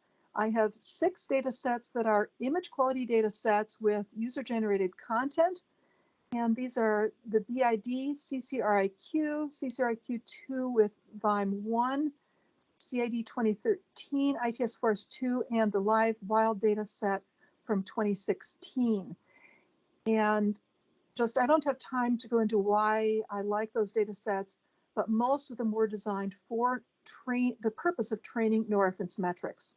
The second category is video quality data sets that likewise have user-generated content. These are ITS4S3, ITS4S4, and CONVID1K. The third category is video quality data sets with broadcast content. This is the smallest. I'm the least happy with this set of data sets. It's ITS4S, AGH, NTI Dolby, and VQEG HD cuts. If you didn't hear my discussion or see my paper previously, I took the VQEG HD TV data sets, culled out and discarded anything with transmission errors, and divided the sequences into shorter segments that had a single amount of single content. So every time there's a scene cut or a pan, I divide it into a different segment and assign the same mean opinion score to each of these segments. I know that's a exploratory at best method for getting a data set, but I wanted to really understand the performance of these no-reference metrics on each level of quality. And in these longer sequences, the level of quality changes potentially for each content. So just as we're going through some problems with the VQEG HD cuts data set, response comes from the data set design itself. So this plot is showing the Pearson correlation from the developer plotted against the performance I measured on the 6 image quality analysis UGC data sets. So the developers, again, for the metrics listed on the right, all have very high claims, And the performance based on the highest accuracy reported by the developer is much lower. When we move to the lowest accuracy reported by the developer, these go down to 0.6 correlation instead of being 0.9 and above. But still, that's not a very good response when we go from the training to the testing situation. When we look at these scatter plots, of the 27 metrics I looked at, 13 of them crashed or failed on some unexpected conditions that I ran them through. 8 of them had no discernible pattern. It appeared to be really completely random scatter for some or all of the data sets. 17 of the 27 metrics had either an upper or lower triangle. So I mean, for an upper triangle, there was a wide range of metric responses for high quality and a very narrow range for low quality. So the metric was detecting some aspect of high quality that appeared in some but not all of the images. And the lower triangle is the reverse. So a very narrow range of metric response for high quality video images, very wide range of response for low quality videos. So this is detecting some response, some characteristic of low quality images. There were only 2 of the 27 metrics I looked at that had a scatter around a fit line. Those Nike and two-step QA-NR. That two-step QA-NR calls Nike, and it's the first of 2 steps to calculate a reduced reference metric. I just ran the first step and ignored the reduced reference calculation. Oh, and even for these 2, Nike and two-step QA-NR, both of these failed on some unexpected conditions. So on the right, I have the highest average Pearson correlation across all 6 IQA UGC data sets.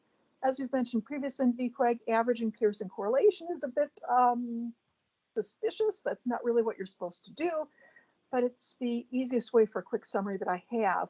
So the highest was 0.55 with two-step QA-NR, 0.47 for HVS MaxPol, 0.36 for TD-MEC, which by the way runs so slowly I was not able to analyze it on most of the video data sets, 0.35 for MaxPol and 0.33 for 3 others, ADMD, DipIQ, and Nike. So as an example of the scatter plots, I'm going to show you just 2. So these are the 12 data sets for two-step QA-NR. The blue is the current data set. Red is the fit line of the current data set between MOS on the y-axis and the metric on the x-axis. And green is the response of all 12 data sets. And so overall, you can see there's a wide spread of responses below 0.9, but most of the metric results going from 0.9 to 1. Is there a question? Okay. Then Nike, here's the Nike response, and the same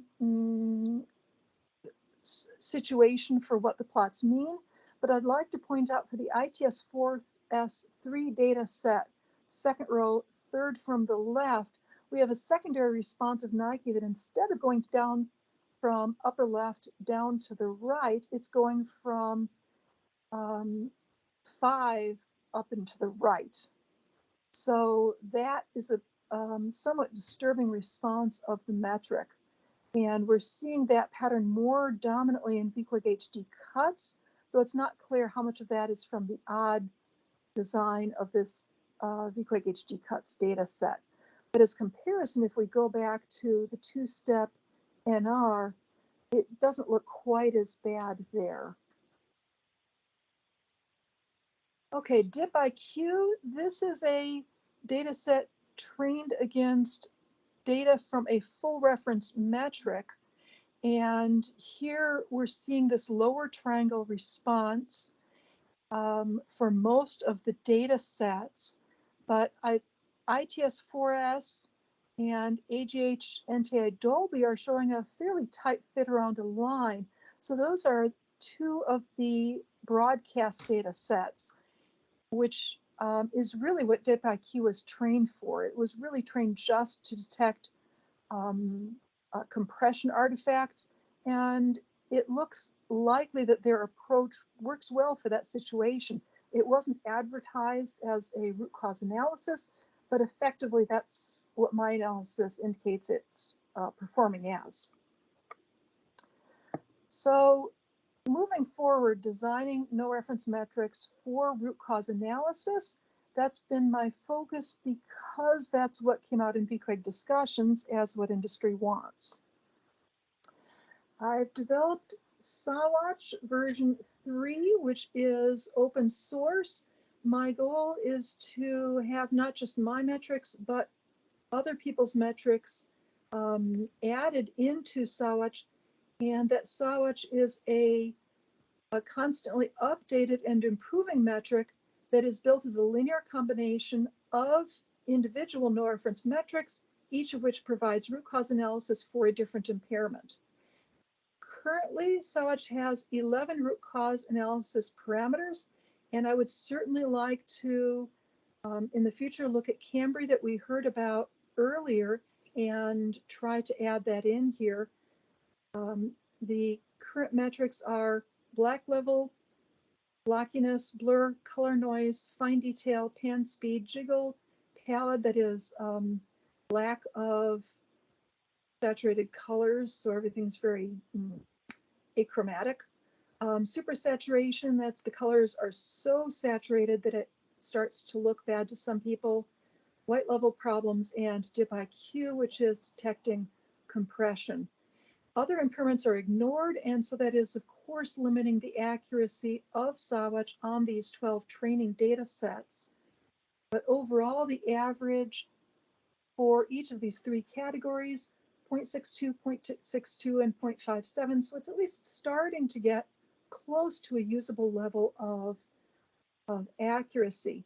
And my intent with SAWatch is to have it as a baseline metric for collaboration on this approach. So when developing root cause analysis in particular, what I have noticed in developing is the accuracy of these different metrics changes as you moved from one data set to the next.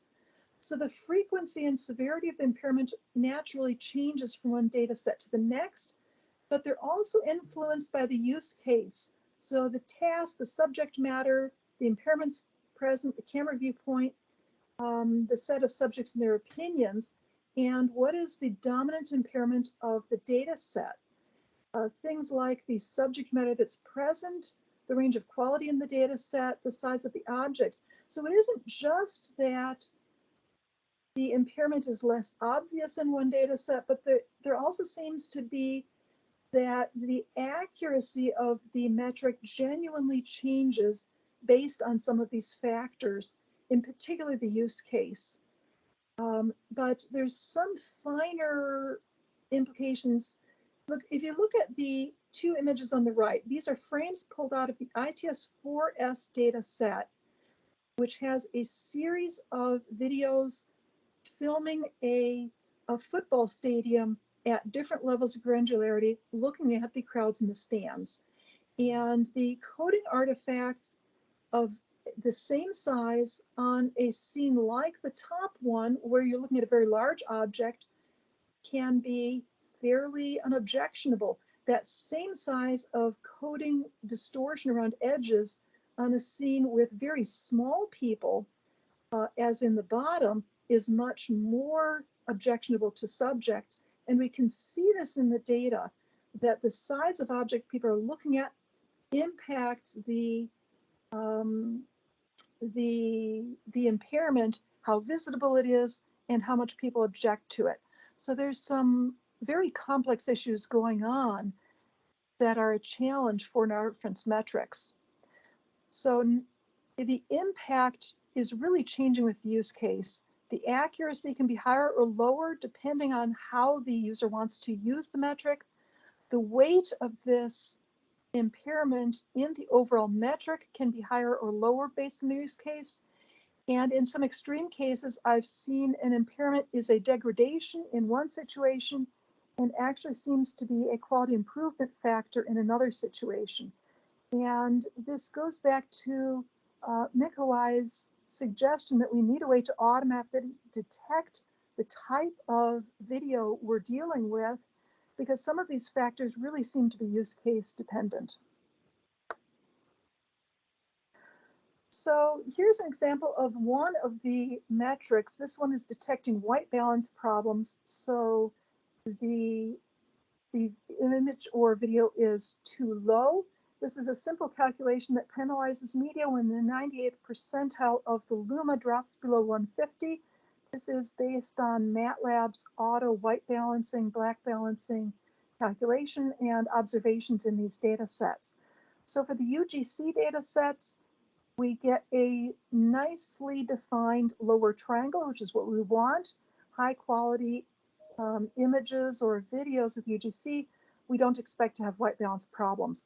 But the accuracy of this metric decreases with the broadcast data sets. That's the bottom row, the three on the right, where in some broadcast content, the videographers are, we know they're always avoiding white balancing errors, but they can also artistically use very dark media, which appears to have white balance problems, but it looks good nonetheless because they're very clever with what they do with these videos.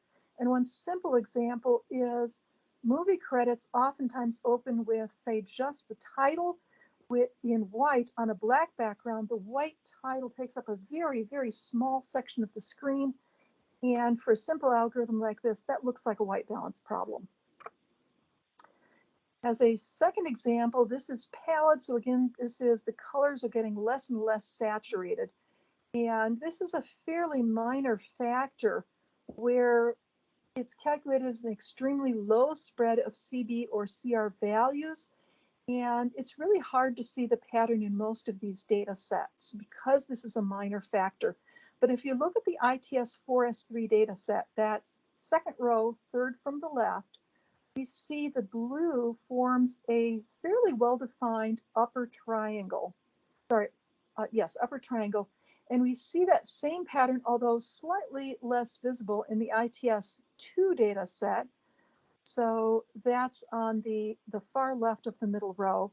And the ITS data set, which is bottom row, second from the left. What's unique about those three data sets is they all contain first responder content rated in most cases by first responders. The ITS4S3 data set was all either first responders or people who worked in the first responder community. And we're depicting first responder use cases.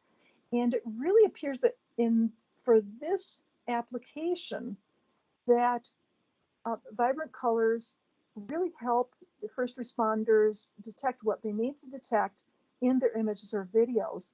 And that's just not as important of a factor for UGC in general or for broadcasters where they may want or not be bothered by muted colors. Overall, my conclusions are that no reference metric analyses diverge and they look different from one data set to the next, in part because the use case and the data sets genuinely contradict each other. So it's going to be a challenge moving forward to identify and differentiate between universal rules and factors that change from one situation to the next. In my opinion, no reference metrics to really be viable and generalizable from one use case to the next, we need to provide root cause analysis and a very easy, sorry for the typo, an easy mechanism that the end user can remove the impact of one impairment on mean opinion score. And because we divide out root cause analysis, the user can just discard and ignore factors that are not of interest to them.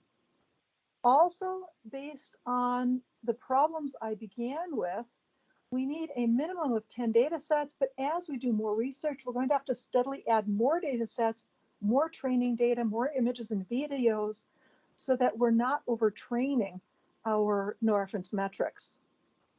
I've proposed SAWACH as a baseline for collaboration, and there is in the repository with SAWACH a framework that I announced at a previous meeting that has the tools to get started on no-reference metric training. And this is in MATLAB, which some people pointed out you don't have MATLAB. My apologies to that. And I have set a performance goal that I would like no-reference metrics to be as accurate as a one-person ad hoc evaluation. So that means no more than 12.85% false ranking between the metric and subjective tests overall.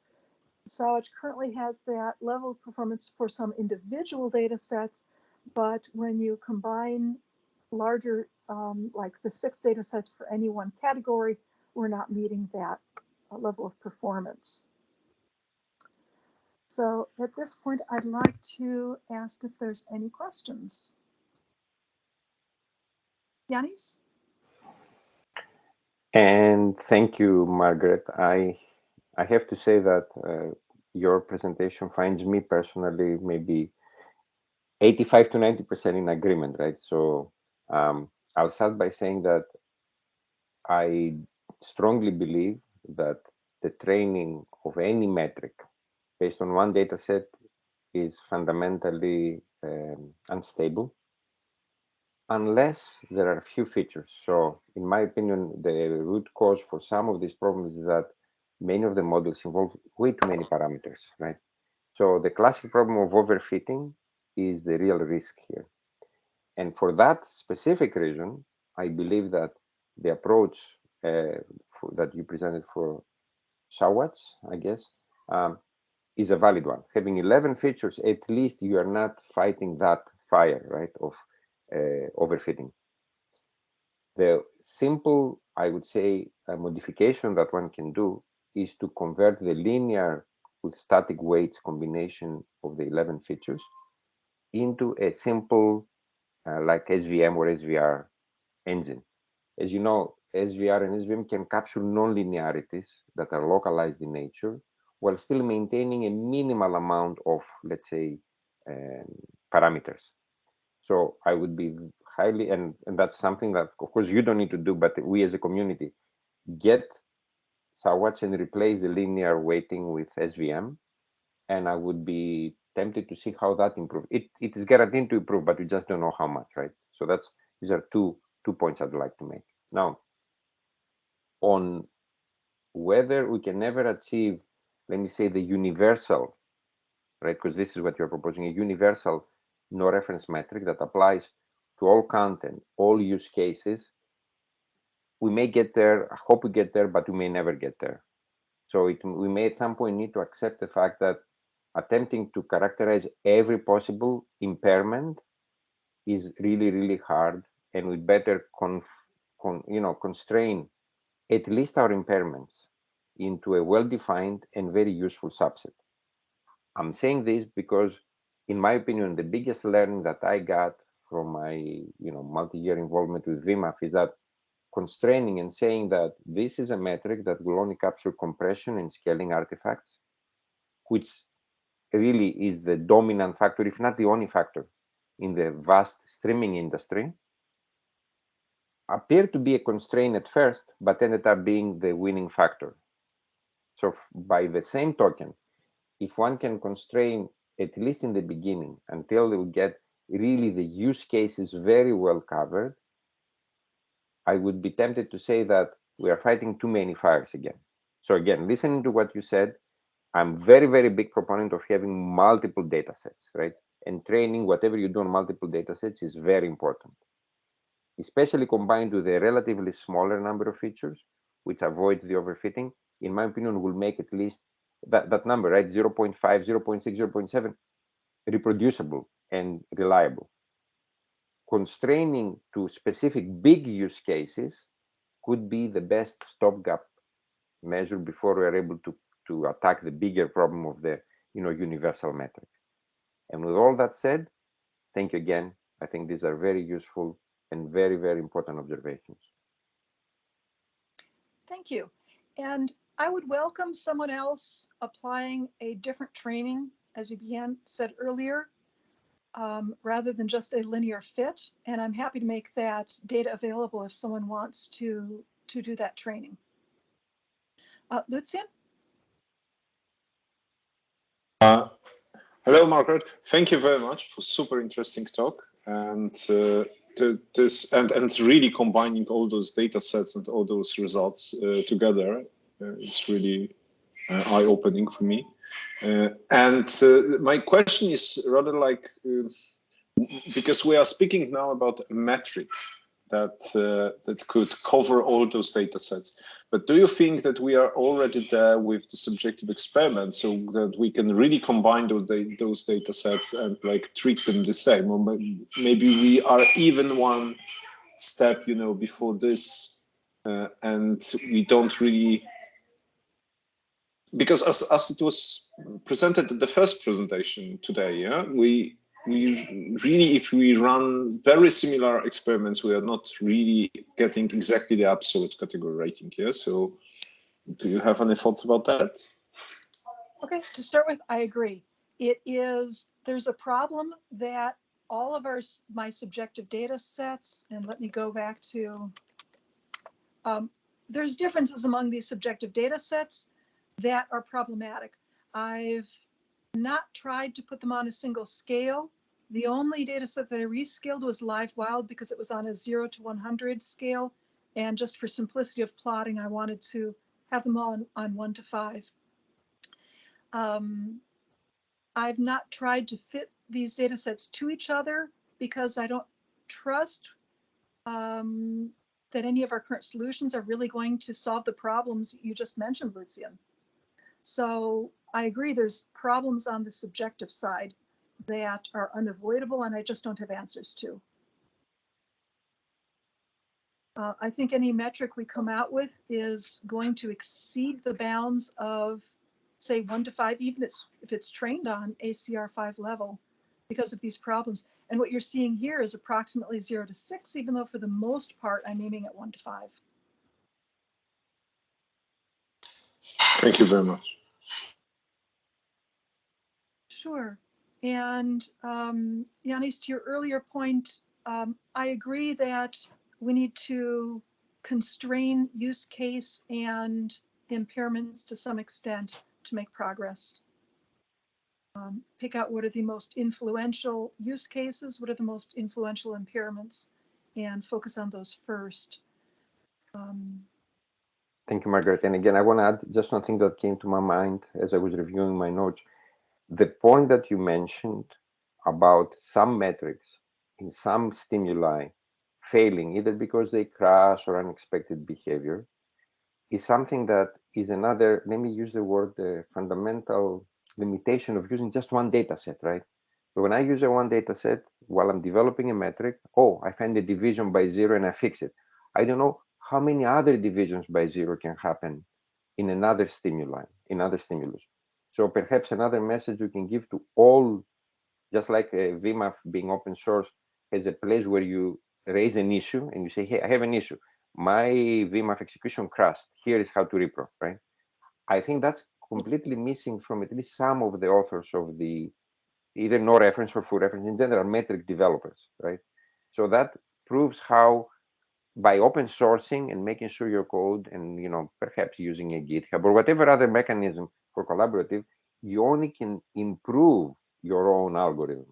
So the lesson learned here is that if you are a proponent of a method, by offering a good channel of communication where people can give you feedback and highlight where those deficiencies are, you are bound to make your metric better. And that's a message that needs to be carried in particular to academic community, which not always makes such a mechanism easy, right? So we can definitely take that as a good learning as well. Yes, I completely agree, Yanis.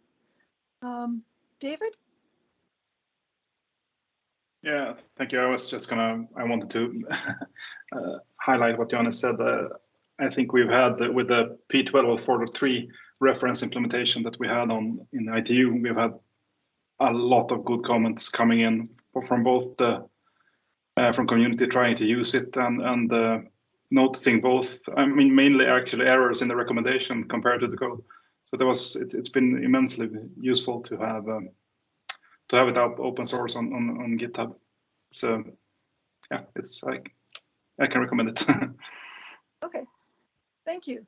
And please, I welcome comments from people. Feedback, that is. And I'd like to point out, all of the plots I showed here are available in the No Reference Metric Framework repository, and I'll be making available for more of these metrics, the plots and correlations on the video UGC data sets and the video broadcast data sets in the near future. So if there's no other questions, I would like to move to our next presentation. Okay, our next presentation is 212. Balu and Yilin, thank you. Yeah. Can I see my slides? Yes. Okay, cool. So, hello everyone. This is Yilin from the YouTube media algorithm team. So today we would like to introduce UVQ, our new no reference metric for UGC. So in this talk, I will briefly discuss the new challenges brought by UGC scenario, which is the non-pristine original. Therefore, we need a reliable no reference metric to evaluate the original quality. To get a better understanding about characteristics of UGC quality, our team created a YouTube UGC dataset, and it gave us many new insights. For example, the video content in many cases plays an important role in quality assessment. With those insights, we then propose UVQ, which is a no reference based metric. And UVQ leveraged the self-supervised learning techniques, which make the training no longer restricted by limited subjective quality data. And we evaluate UVQ on various UGC datasets. The result shows that the UVQ has good accuracy and generalizability in both no reference and reference use cases. So now let's take a look at UGC challenges. As you know, YouTube is one of the largest UGC platform in the world. Every minute, we have more than 500 hours video uploaded, and most of them are UGC. So here is a typical sample for UGC, where we can see such UGC videos usually captured by a normal user using non-professional device. So the video uploaded usually already contains some visual artifacts, and that brings new challenges for quality assessment. Talking about quality assessment, there are basically two ways, subjective way and objective metrics. So subjective test can give us very accurate results, but it is expensive and inefficient. So currently most popular objective metrics are reference-based, where we assume there is a pristine original available. However, like for UGC scenario, when the original is no longer pristine, whether we can still use reference-based metric is unclear. So now the interesting question is, are there any of those existing metrics good enough for UGC quality assessment? Actually, in practice, we found they are maybe not very reliable. So there are two major reasons The first, many existing metrics only take a look at low-level signal. For example, the widely used PSNR mainly focus on the pixel difference. As the example shown here, we can see the left image has higher pixel difference, but visually it looks much better than the right one. Which means for quality assessment, just look at a low-level signal is insufficient. Secondly, there is an increasing requirement for no reference metric. For example, many popular applications like live streaming, where we do not have access to the original stream. Also, for UGC, the original quality may be non-pristine. So as the example shown here, visually, those two videos have very close perceptual quality. But if we look at the reference-based metric, it will tell you the transcoded version has much lower quality.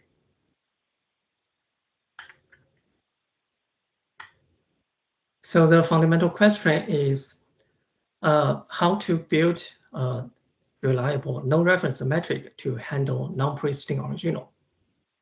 And to do that, we need to get a better understanding of characteristics of UGC quality. And to do that, we need a representative UGC dataset. Currently, there are only a limited number of datasets, which are either small in size or do not focus on UGC. For example, do not have enough diversity in video content. Therefore, in 2019, our team introduced YouTube UGC dataset. So the dataset contains 1,500 UGC videos sampled from 1.5 million YouTube uploads. And we cover 15 content categories, also including multiple resolution and frame rate. We use our crowdsourcing platform to collect MOS, DMOS, and more than 600 ground truth content labels for the entire set. And we hope this data set can encourage and inspire more work on UGC compression and quality assessment.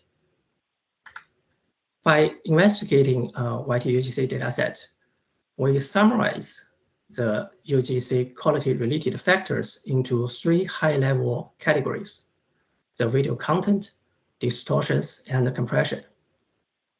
For example, the video with no meaningful content commonly won't get a high-quality score.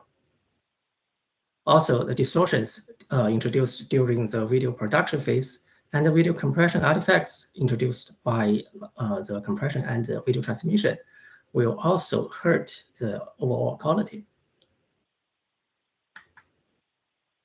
Another insight we found was the complexity around UGC evaluation. So here is a video from our dataset whose MOS is 2.7, which means medium low quality. And when we ask rater how they get this number, so here is a rationale. So first, this video is a real-time strategy game. The content is interesting. However, some texture, like the grass, got heavily blurred. And the text were compressed too much and become unreadable. Such poor text and texture quality lead to a bad game watching experience. So we can see the human evaluation is a very complicated process. As we mentioned, it's very expensive and inefficient.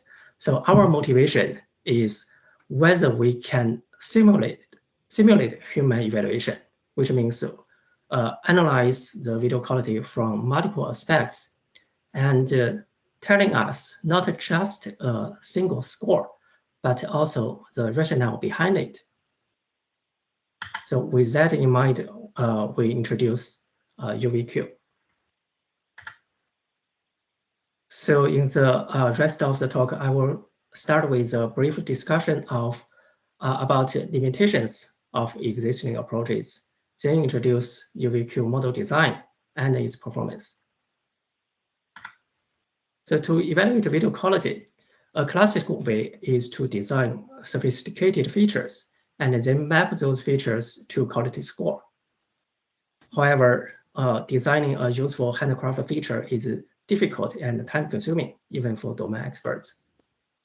Also, most existing handcrafted features were summarized from limited samples, which may not perform well on broader UGC cases. In contrast, the machine learning approach becomes more and more popular in UGC quality assessment because it is able to automatically learn features from large-scale samples. As the graph shown here, a straightforward way is directly training a model from scratch on existing UGC quality dataset. However, this may not be the best way. For machine learning approach, the most important thing is the training data. So let's take a look at available UGC dataset with labels.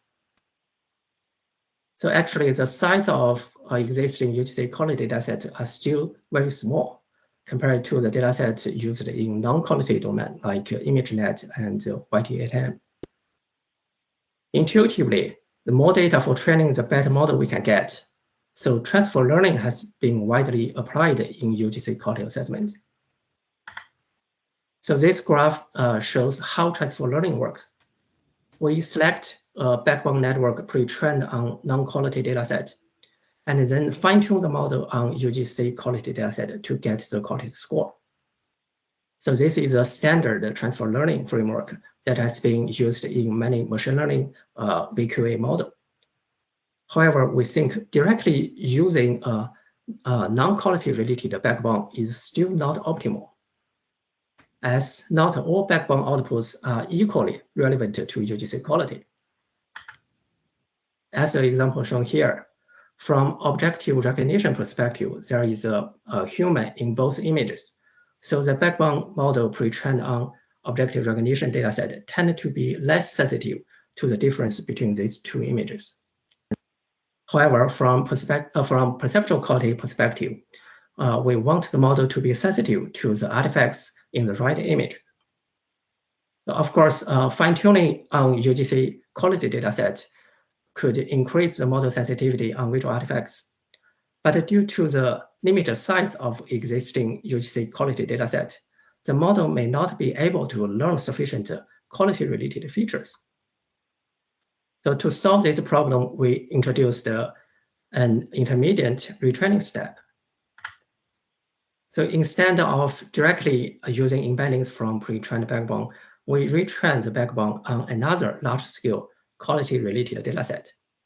For example, we can add synthetic distortions like Gaussian noise and Gaussian blur on the original video, and then train the model to distinguish the original version from the distorted version by self-supervised learning. So this self-supervised learning approach allows the model to learn quality-related features from a large number of real data, no longer restricted by subjective quality scores. So we compare directly transfer learning and the one with quality-related retraining. So the table shows the Morse correlation on our YTUGC dataset. We can see no matter using frozen or trainable weights, the quality-related retraining step is able to significantly improve the Morse correlation.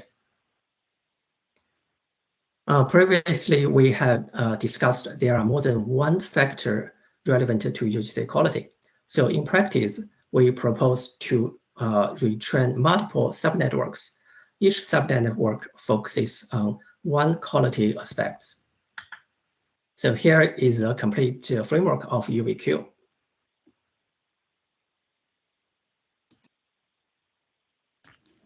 So our model includes 3 subnetworks that extract quality feature, and they provide high-level quality indicators, including the content labels, distortion types, and compression level. The extracted features are then concatenated by an aggregation net to predict quality scores for more quantitative analysis. So this work has been accepted by CVPR this year. So before getting into details, here I summarize the innovations of UVQ model. So besides the self-supervised learning and multiple subnetworks, another benefit of UVQ is that for some subnetworks, the input frames are split into small patches and fit into those subnetworks without a downscaling. So in this way, UVQ model can work on native resolution and be sensitive to local details. So now let's take a close look at the individual subnetworks. For the sake of time, I will only talk about one subnetwork in detail. Other subnetworks are also introduced in the slides. So I will skip these two slides about the content net and the distortion net and directly jump to the compression net. So the input of compression net is a sequence of frames instead of a single frame. So because we want the model to also have good capability to catch temporal distortions introduced by the video compression.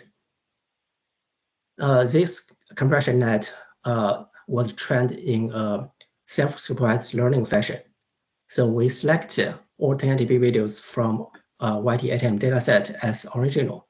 And then we compress those originals with recommended VP9 settings for VOD and live. So the VOD profile is a 2-pass transcoding and the live profile is 1-pass. So in most cases, there will be a significant quality gap between the VOD and the live versions. We use this intrinsic quality order to define our loss function.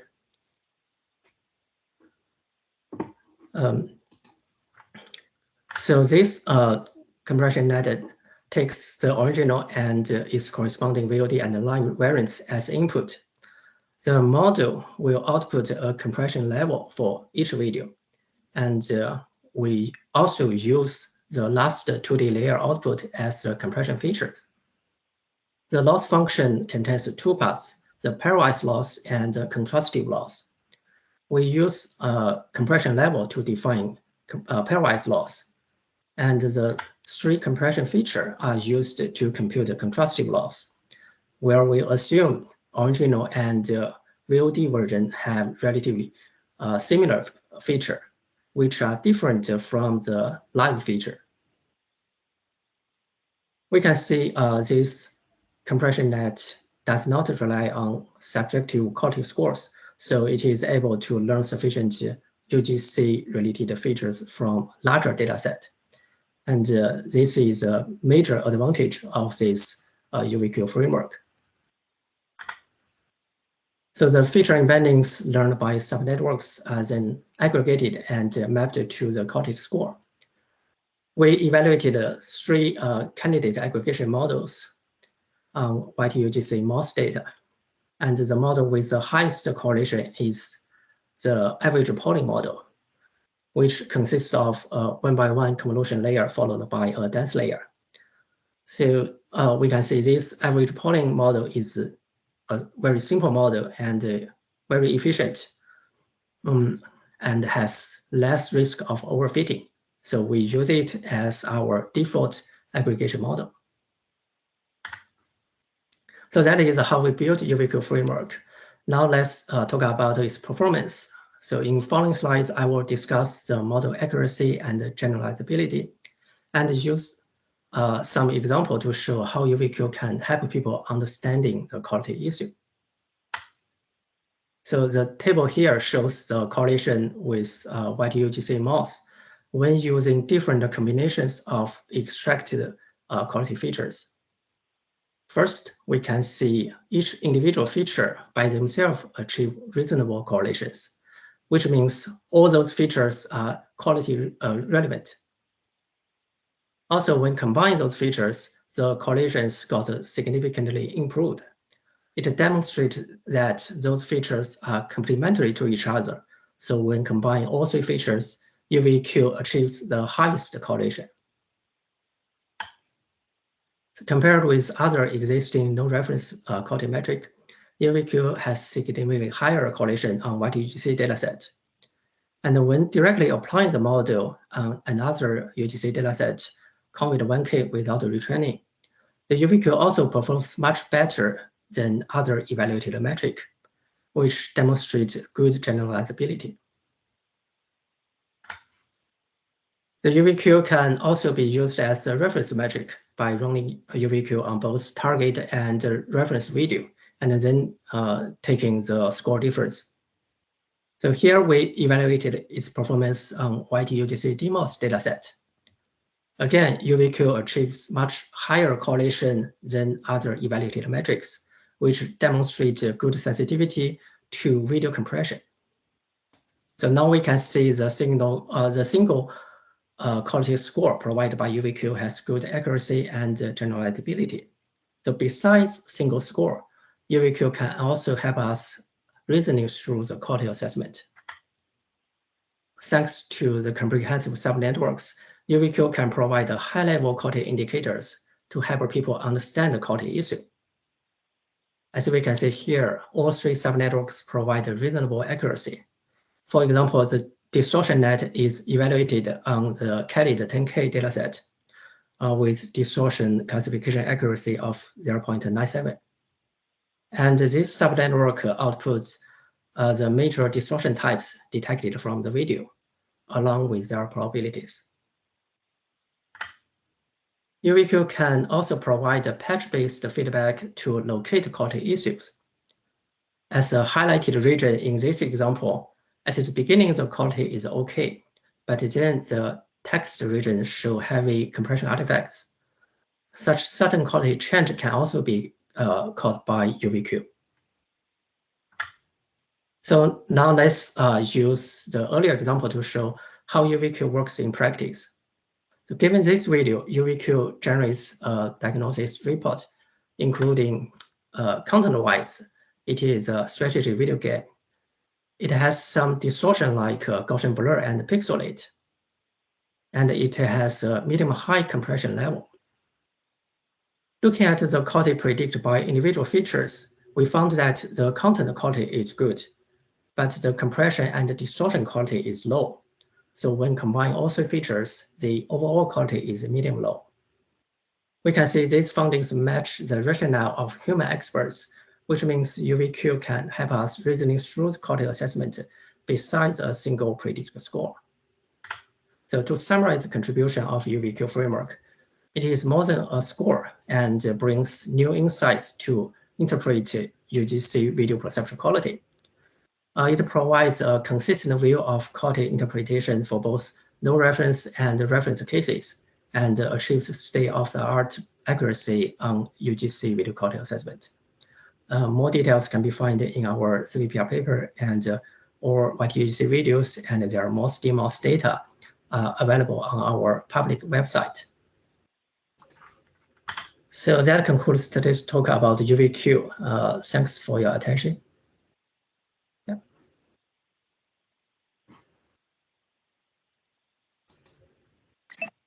Thank you. Do we have any questions? And I have one of my own. I added to the minutes the website you had on your previous slide where the video is available. Is your metric also available? There's still some internal process we need to go through. We hope we can release the code early next year. Okay, thank you. I'll add that to the minutes. Sorry. Maybe I can add, Yelin, and thanks so much for covering my part of the presentation as well as I stepped out. So, Margaret, I think the intent is to make it open source as soon as possible. We are working internally with our legal team and have them on board for doing this. And there's some processes that we need to follow before we make it open source. And then as soon as those are done, we will make it open source. So. Okay, thank you. Because when that happens, please send an announcement to the norm reflector to let everyone know. Yes. And similarly, I really look forward to trying your metric. Very interesting presentation. And Naeem? Yes, actually, just maybe a one question. Actually, it's a very interesting presentation. I like it, and the results are very good as well. I just would like to be that because in the user-generated content, there is a number of classes as well. Maybe some, that some news are there, and then the other type of video like some football playing and all these things. So have you tried and tested with respect to the each domain, or you just mix and match all these one? Because this is a quite good result, but how it affect if we have use cases, different use cases? Actually, that's my ultimate question is that one. If we know the use case, then either we have to be go with the training, all the trained network that you did it with these three distortion matrices or distortion and then content and all these one. Do we need to do this thing, or just we have to be select a certain the network that you train and then don't go for aggression and just to get some good result out of this one? So this is the either it is a use case driven or any type of content. Yeah, I think the one advantage of this UVQ framework is that we separate the training into two parts: the UGC feature learning and the final fine tuning. So for the feature network like compression, distortion, and content, those networks are trained on non-quality data set, which means we don't need to retrain those videos when applying on like a specific domain. So we just need to use the feature we learned from those some networks and then fine tune on that maybe a small data set. So we can expect a very good correlation in that specific domain. And actually internally, we also tried on like the gaming and the TV, and we got very good correlation. Yeah. All right. Okay. Thank you.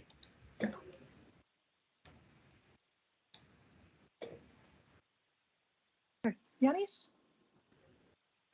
And for me, a really big thank you for both Healing and Balu for presenting and sharing. I think this is a very good, very good contribution. I particularly like the fact that the individual subnets are trained on non-quality data, which somehow removes my concern that I raised earlier about overfitting, right? Because you're not overfitting with any quality scores. So that in itself, I think, is a very powerful argument. Now, two questions. The final fusion involves how many layers? In other words, how many now degrees of overfitting are on the final fusion after the three subnets? And two, related to that, what is the computational complexity at the end of the day if you are to run this on a general purpose processor or on, the GPU of some sort? Thank you. Yeah, so our aggregation net is very simple. It's just a two-layer, one by one convolution layer followed by a dense layer. So it's very fast. And the most time-consuming part is the three subnetworks, where we use three deep neural network. And currently, this module, the runtime is close to VMAF. And of course, we can apply some strategy like chunk sampling, or we can try some lightweight model and to make a model more efficient. And just to be clear, Iling, you're referring, of course, to a very powerful GPU, I assume, right? No, all those things are evaluated on single CPU. Single general purpose x86, yeah. right? Yeah. Very impressive. Okay, thank you. If I could just add, Yanis, with some amount of sampling, temporal sampling or otherwise, we could make it pretty fast. One of the things that we're trying out is like, can we make something useful for real time? The accuracy for some of our models for the lightweight stuff is not as high, and it's still going through some tests. But like the eventual goal is to come up with like something that is much faster for live purposes. Thank you, Balu. This is again very impressive. Thank you.